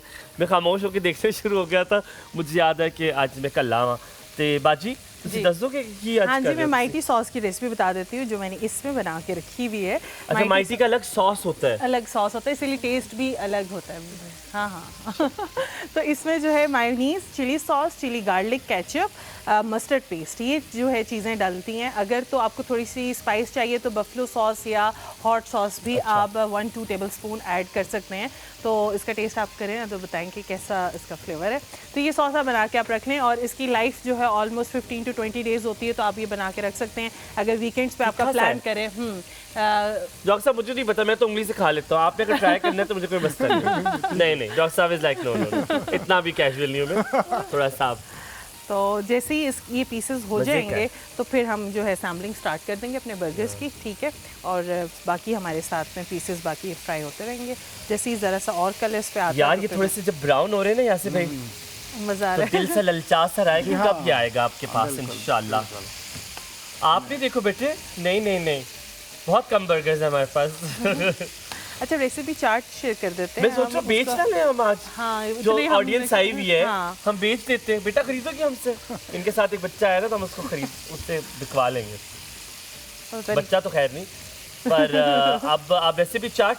हाँ मैं रेसिपी पहले कॉलर ले लूँ नरजिस की, फिर करता हूँ। नरजिस अस्सलाम वालेकुम, गुड मॉर्निंग। हेलो अस्सलाम वालेकुम। How are you? I am absolutely fine and you? Very well यार, आज माइटी बन रहा है यार, माइटी जिंगर बर्गर। ओए कोई जालिम। Wow that's great. You know I am on detox diet so I don't take. यार डिटॉक्स में मेरे ख्याल में जिंगर तो चल सकता है नहीं? Air fried ginger. Burger actually तो बर्गर मटेरियल का होता है ना, पर कोई चीट डे तो होगा ना? हाँ कहती हूँ ना चीट डे। अब जब मुझे चीट डे करना होता है ना तो I prefer to take prawns. I like prawns. तो प्रॉन्स मुझे भी बहुत पसंद है। अच्छा डायनामाइट प्रॉन्स खाएं कभी? कौन से प्रॉन्स? डायनामाइट प्रॉन्स, वो उसका सॉस बड़ा मजे का होता है। अच्छा हाँ मैंने हसनैन भाई के साथ भी खाए हैं, फिर उसके बाद भी मैं उधर जाके खाता रहा हूँ। रियली नाइस, एक रेस्टोरेंट के बड़े मजे के। कराची में बहुत अच्छी वैरायटी है। हम लोग जब भी कराची जाते हैं ना तो वहाँ पे थाई फूड जो है ना एक्चुअली वहाँ पे बहुत अच्छा इसकी ना वैरायटी मिल जाती है जो भी हो ना। अच्छा ये हैरत की बात है आपने हमें कहा है, मैं इस बात से मुत्तफिक नहीं हूँ। लेकिन चले, कराची में मुझे नहीं अच्छा कोई मिला। इस्लामाबाद में इसलिए मिल जाते हैं क्योंकि इम्पोर्ट करते हैं ये लोग, तो आपको थोड़ा बेहतर मिल जाता है, मुझे लगता है। नहीं एक्चुअली कराची का अपना भी प्रॉन्स बहुत अच्छे होते हैं उनके, वो जो लोकल मिलते हैं ना। बल्कि मुझे अभी तक याद है जब बचपन में हम वहाँ रहते थे ना तो मम्मी अक्सर ना जो खाना घर में बनाती थी ना तो प्रॉन्स वहाँ से मंगवा के घर में ही बनाती थी। वो इतने अच्छे होते थे फ्रेश भी, और वो जो वहाँ पे सस्ते झींगे कहते हैं उन्हें, झींगे जिसको बोलते हैं ना लोकल। कराची में लोग प्रॉन्स कहते ही नहीं, वो कहते झींगे, वो कहते ही झींगे। लगता था। हाँ आई नो, मैं मामून घर भी जाता हूँ तो मैं खाता हूँ। आपने भी कराची विजिट किया? जी और आपको पता है आज मैंने कॉल किया है आपकी ही बात को एंडोर्स करने के लिए कि अभी जो आपने बताया ना उसका जो एक्चुअली जिसका आपने एग्जैक्टली है प्रोग्राम स्टार्ट किया थे, आई फॉरगॉटन दैट। यही जो आपने एक अल्फाबेटो की एग्जांपल दी थी ना कि उसमें Yes. किस तरह how to teach Yes, yes, एक वे ऑफ yes, टीचिंग था, yes. तो मैंने अब यही देखा है कि अल्लामा इकबाल ने ना आपकी इस वाली बात का जवाब जो है ना 8 डेकेड पहले ही दे दिया था, पता है आपको? अच्छा, जब बताएं कैसे? एग्जैक्टली ऐसे ही है। बताएं। हमने ना मैट्रिक में पढ़ा था जवाब शिकवा, अल्लामा इकबाल की पढ़ी थी। ठीक है। I can remember that. तो अब मुझे भी बल्कि अक्सर ऐसे ही होता है ट्रेनिंग्स में ना, तो अब मैंने ये ऑब्जर्व किया है और वाकई में मैं अब ये जनरेशन देखती हूँ ना, तो मुझे यही शेर बहुत ज़्यादा याद आता है, क्योंकि मुझे पोइट्री पढ़ना नहीं आती, बट आई एम ट्राइंग के आपको बता दूँ प्लीज प्लीज क्या है। प्लीज जरूर। तरबियत आम तो है, जौहरे काबिल ही नहीं, ओए होए, जिससे तामीर हो आदम की, ये वो किल ही नहीं। ओए होए, ओए होए। तो बस आजकल की बस नरजिस, आइंदा के बाद शायरी नहीं पढ़नी, ठीक है? बिल्कुल भी ये आखिरी दफा था आपका।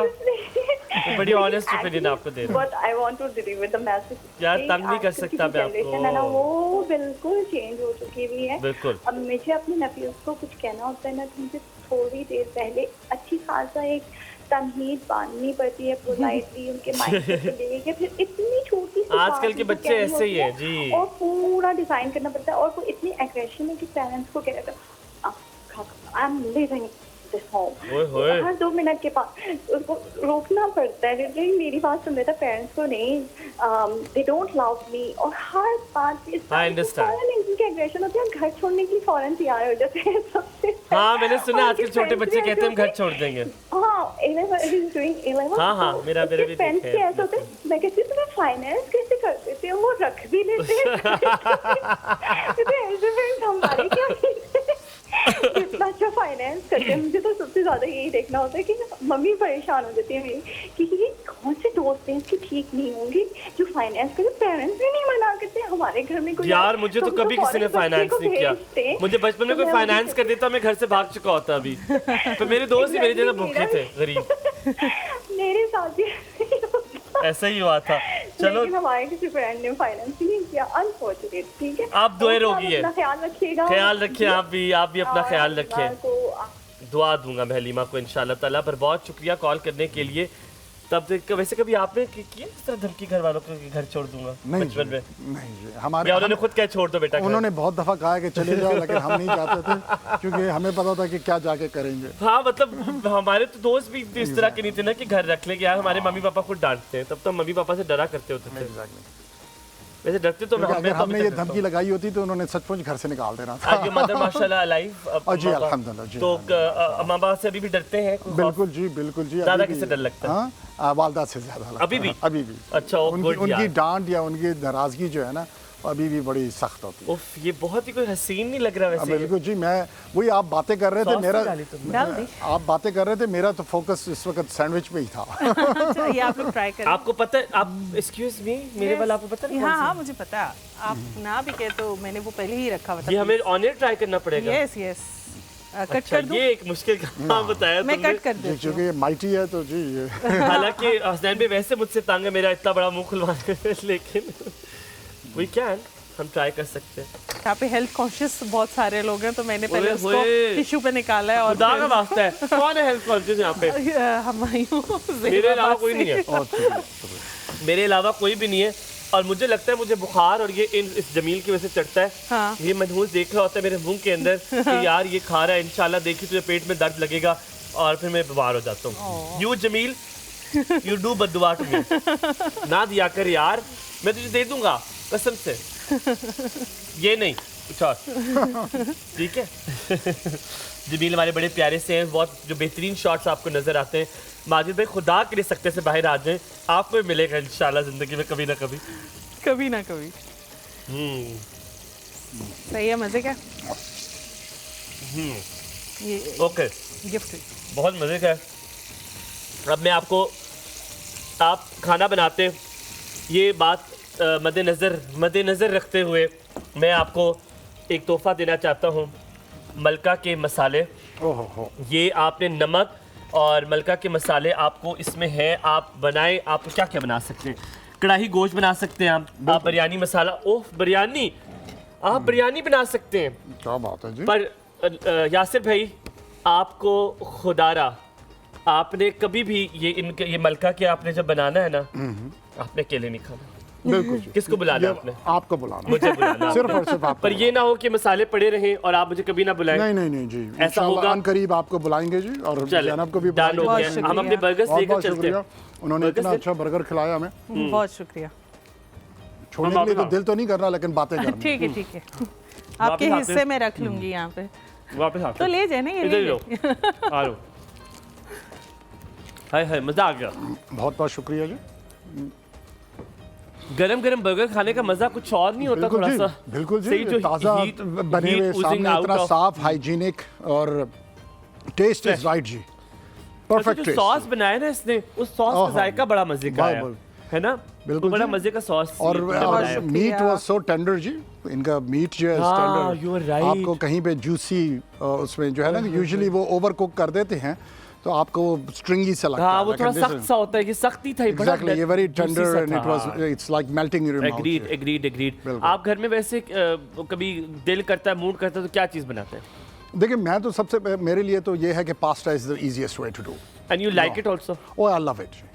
मैं तो जो मुझे वो, जैसे मैंने कहा, मुझे खाना पकाने का शौक है, और फिर जो बनाता हूँ फिर मैं वो खाता हूँ। और फिर ये है कि आप बेफिक्र हो, मुझे लोगों को खिलाने का भी बहुत शौक है यार। ये मुझे पता चलना चाहिए बात। जी बिल्कुल, ये मुझे जो पता है ना चले कि आपको कि शौक है। लोग, ताकि जो है ना सिर्फ मैं खुद खाता हूँ, बल्कि मैं लोगों को खिला के भी, जब वो खुश होते हैं तो फिर मैं खुश हूँ। चले, ये तो बहुत अच्छी बात है। अच्छा, अब मैं थोड़ी सी कम्युनिकेशन की बात कर लूँ। बहुत सारे लोग हैं, आपका तो ये different kind of a business है, इसका डोमेन बिल्कुल डिफरेंट है, इंडस्ट्री बिल्कुल डिफरेंट है, लेकिन बहुत सारे लोग, एक कॉमन चीज़ होती है बिजनेसेस में जो कि बहुत ज़रूरी होती है, वो है communication. Communication in a sense कि एक तो अगर GAK के अंडर है तो सारी कम्युनिकेट हो थ्रू पॉलिसीज़, SOPs, सब कुछ ये कम्युनिकेट होना बड़ा ज़रूरी है कि क्या हमारे स्टैंडर्ड्स है, ये बहुत ज़रूरी है। उसके अलावा ये पता होना कि क्या क्या फैसिलिटीज़ हम प्रोवाइड करते हैं to the audience is well, to the clients is well. How do you make sure as the CEO कि एक तो जो हमारे SOPs है, जो सारा कुछ है, वो हमारे स्टाफ तक, सब तक कम्युनिकेट हो, and then people should know कि हम ये काम करते हैं। देखिए जी, इंटरनल तो हमारा वो है कि वी कैलकुलेट ऑन, जिसे कहते हैं हम एम्प्लॉइज़ ट्रेनिंग आवर्स। हमारे पास हर एम्प्लॉई के लिए एक ट्रेनिंग है जिसमें वो थ्रू आउट द ईयर उसमें, क्योंकि देखिए ना, सिर्फ आपने अगले को नौकरी तनख्वाह नहीं देनी होती, आपकी वैल्यू एडिशन भी है। आजकल अच्छे टैलेंट को रिटेन करने के लिए, जब तक टैलेंट को ये ना लगे कि मेरे में वैल्यू ऐड हो रही है और मुझे प्रोग्रेस करने का मौका मिल रहा है, वो बड़ी आसानी से कहीं और चला जाता है, क्योंकि अब दुनिया global is a work face. अगर पाकिस्तान में नहीं तो दुनिया में कहीं ना कहीं, ख़ास तौर पे मेडिसिन में तो ये हमें बहुत बड़ा चैलेंज है कि वो बाहर, पाकिस्तान से बाहर चले जाते हैं। तो हमें कंटिन्यूसली ये प्रोसेस करना पड़ता है, जहाँ हमें अपने SOPs, क्योंकि हम ISO सर्टिफाइड हॉस्पिटल भी हैं, हम क्या नाम है, तो वो भी, उसके भी SOPs रिक्वायर करते हैं हम करें। और दुनिया को हम क्या नाम है, बाकी जो हमारा कस्टमर बेस है, देखें हम कस्टमर्स पे चलते हैं, हम भी एक तरीके के एक बिजनेस है, उसमें यही है कि हम एडवर्टाइजिंग पे हम बिलीव नहीं करते, हम वैल्यू एडिशन पे बिलीव करते हैं। कैंप्स के ज़रिए, आगे क्या नाम है, प्रिवेंशन स्कीम्स के ज़रिए, क्योंकि मेरा अपना बिलीव है, हमारा एज एन ऑर्गेनाइजेशन, कि इस वक्त पाकिस्तान में best medicine is preventive medicine. अच्छा, बिल्कुल। हम पाकिस्तान में सबसे बेहतर इलाज वो इलाज है जो हस्पताल तक ना लेकर आए, जिसको एहतियाती इलाज कहते हैं, कि हम बीमारी से बचें। हाँ, और क्या नाम है, और यही हमारा एज एन ऑर्गेनाइजेशन वो है। तो हम कम्युनिटी में जाके बहुत ज़्यादा काम करते हैं। हम कम्युनिटी में जाके आगे, जैसे हमारे non smoking, anti smoking campaigns, हमारी आपकी बहुत सारी कैंपेन्स है। ब्रेस्ट कैंसर की आपकी कैंपेन चलती है। कैंसर पे, ब्रेस्ट कैंसर के ऊपर हम कैंपेन, क्योंकि अगेन ब्रेस्ट कैंसर में हमारा यही है, अर्ली डिटेक्शन मीन्स 100% क्योर। हाँ। यानी क्या नाम है, जितनी जल्दी आप दौर उठ जाएगी उतनी मुश्किल होता जाएगा, और वो है। इसी तरीके से हमने अब डायबिटीज़ के ऊपर हमारी बहुत बड़ी कैंपेन चल रही है, जिसके अंदर हम लोगों को वो है, जैसे आपके उन्होंने कहा कि हार्ट का एक सवाल आया था बीच में, ये हमारा लाइफस्टाइल का मसला है। हम दिन ब दिन हम खाते, ये फ्राइड फूड हमने अभी खाया वो हमारे खाना है, लेकिन हमने वो जो एक्सरसाइज और वर्जिश का थोड़ा सा एलिमेंट था, फिजिकल एक्टिविटी का, वो हमारी ज़िंदगी में, हम सारा दिन डेस्क पे बैठ के काम करते हैं, हमारे मुंह तो चलते हैं लेकिन हमें जिस्म और बाकी चीज़ें, ये भी मानते कि ऑर्गेनिक खाना भी हमने छोड़ दिया है। पहले याद है माँ ने लगाए होती थी, पालक लगाई होती थी, साग लगाया होता, वही उतारा वही खाया, देसी मुर्गियाँ रखी होती थी। अब हम ऑर्गेनिक से बिल्कुल हट गए। और फिर ये है कि हम रेड मीट और उस पर आ गए हैं, सब्ज़ी और उसका हमारा एलिमेंट दिन ब दिन, पहले दाल खाली पकती थी, साग वगैरह सब्जियां अकेली रहती थी, अब वो भी हम गोश्त में डाल देते हैं, तो वो जो है करके रेड मीट का कंजम्पशन हमारी बहुत बढ़ गई है। फिर ये है कि बच्चों में ये जो हम पेप्सी और ये जो है सॉफ्ट ड्रिंक्स का है, और जो हम जंक फूड का एलिमेंट आ गया है, क्वालिटी का हमें पता नहीं होता, तेल किस किस्म का इस्तेमाल हो रहा है, गोश्त की क्वालिटी क्या है, तो वो ये सारी चीज़ें जो हम क्या नाम है उसमें लेकर आते हैं, तो उसका बहुत अमल दखल हो गया। ठीक है, जैसे there is one important question I would like to ask यहाँ पर कि हमारे काज़ाकिस्तान में आपने देखा कि व्हाट अ ट्रेजिक चीज़, बहुत ही बुरा अनफॉर्चुनेट, इंतहाई अनफॉर्चुनेट इंसिडेंट वहाँ पे पेश आया। हम यहाँ से स्टूडेंट के साथ, जो डॉक्टर के साथ वहाँ पे पेश आई, जो यहाँ से वहाँ जाते हैं, क्या हमारे पास वो बेस्ट फैसिलिटीज़ नहीं है? आप इतना एजुकेशन बड़ा सिस्टम चला रहे हैं, आपको भी अंदाज़ा है कि यहाँ पे भी है, why do you have to go there? उसके बारे में आप क्या कहना चाहेंगे? क्यों यहाँ से वहाँ जाना ज़रूरी? क्या हम यहाँ पर लेकर नहीं कर सकते? बिल्कुल जी, देखिए हमारे पास इस वक्त 250 मेडिकल कॉलेजेस हैं पाकिस्तान में, सरकारी और प्राइवेट मिलाकर, और हम तकरीबन 25,000 से डॉक्टर्स हर साल प्रोड्यूस करते हैं। ठीक है, हमारे पास अभी और मज़ीद कैपेसिटी है। देखिए, यू हैव टू अंडरस्टैंड कि डिमांड और सप्लाई का इशू है। मेडिकल एजुकेशन जो है उसका एक सर्टन लेवल है, एक सर्टन रिस्पेक्टेबिलिटी है, जो दुनिया में हर बंदा चाहता है कि मैं डॉक्टर बनूं, वो उसके लिहाज से। और फिर ग्लोबल मार्केट प्लेस डिमांड इतनी है कि हर बंदा डॉक्टर बनना चाहता है। बिल्कुल। अब ये पाकिस्तान के ऊपर इन्हिसार है कि वो क्या उस वर्क फोर्स को प्रोड्यूस करना चाहता है या कहीं और पे वो प्रोड्यूस हो। तो और आपको ये अंदाज़ा है कि ये गिर्गिस्तान का जो हमारे बाहर लोग जाते हैं, ये तकरीबन $100 मिलियन का नुकसान है जो फॉरेन एक्सचेंज मुल्क से बाहर जाता है। तो हम मुल्क में ये फॉरेन एक्सचेंज लाने की बजाय कि हम फॉरेन स्टूडेंट्स को यहाँ पे ला के दें, उल्टा हम अपने स्टूडेंट्स को एक्सपोर्ट कर देते हैं दूसरे मुल्कों में, जहाँ पे उसके साथ फॉरेन एक्सचेंज चली जाती है। ये एक बहुत बड़ा पॉलिसी फेलियर है पाकिस्तान के लिहाज से व्हेन इट कम्स टू। हम लोकल एजुकेशन को डिस्करेज करते हैं। हमारा बात ये होती है, हम खड़े होते हैं हर दूसरे दिन कहते हैं जी हमारे मेडिकल कॉलेजेस अच्छे नहीं हैं, हमारे वो नहीं हैं, और जिसकी वजह से लेकिन हम दूसरे मुल्कों को के स्टैंडर्ड को नहीं देखते। गिर्गिस्तान एक बहुत बड़ा वो था, उसके अंदर तो ये है कि क्वालिटी ऑफ मेडिकल एजुकेशन पे भी सवालिया निशान है कि वहाँ पे लोगों को किस क्वालिटी के मिल रहे थे। फिर लैंग्वेज बैरियर है। इसी तरह हमारे चाइना बहुत सारे स्टूडेंट जाते हैं जो non English speaking medical college में जाते हैं। तो अब कोई एक पॉलिसी मुरतब तो वो दे रहे हैं, लेकिन हमें इसको एक आउटफ्लो, इसको इम्प्लीमेंट भी करने की ज़रूरत है और बड़ी स्ट्रिक्टली करने की, क्योंकि पहले भी पॉलिसीज आई, फिर वो 1-2 साल के बाद फिसला। लेकिन हमारे यहाँ पॉलिसी बन जाती है लेकिन इम्प्लीमेंट नहीं होती है। हमारे पास वक्त अब कम है, यकीनन आपसे इतनी ज़्यादा बातें हो सकती हैं, मैं तो लिटरली 5 से 7 घंटे आपके साथ बात कर सकता हूँ। मुझे लगता है कोई अलग सी महफिल आपके साथ लगानी पड़ेगी जहाँ बात करेंगे। Zainab, thank you so very much, what amazing burgers we had, I swear. तो याद है बंदी कहा था मेरा टेस्ट अभी तक है, तो वो जिंगर वो वाली चीज़ बनी है कि वो टेस्ट अभी तक है। And thank you so very much यार साहब, बहुत अच्छा लगा आपके साथ आज मुलाकात करके। आपकी ऑर्गेनाइजेशंस जो कि इतना अच्छा काम कर रही है, ना कि सिर्फ हेल्थ सेक्टर में as in hospital wise but education wise as well. मुझे बहुत जान के खुशी हुई कि आप पाकिस्तान के लिए बहुत अच्छा काम करें, वरना बड़ा आसान था आपके लिए कि आप बाहर सेटल हो जाते और सारा कुछ वहाँ पे करते। So we are so proud of you, और हम एज अ पाकिस्तानी होने के नाते हमें ये अच्छा लगता है कि हमारे लोग हमारे पास रहते हैं और यहाँ पर लोगों का ख्याल रखकर यहाँ पर फैसिलिटीज़ को बेहतर करते हैं। Thank you so very much, thank you, it was lovely having you. हम यहाँ पे एक और सुबह में आपसे चाहेंगे इजाज़त, आपने अपना बहुत सारा ख्याल रखना है। इंशाअल्लाह ताला मुलाकात होगी कल। अल्लाह।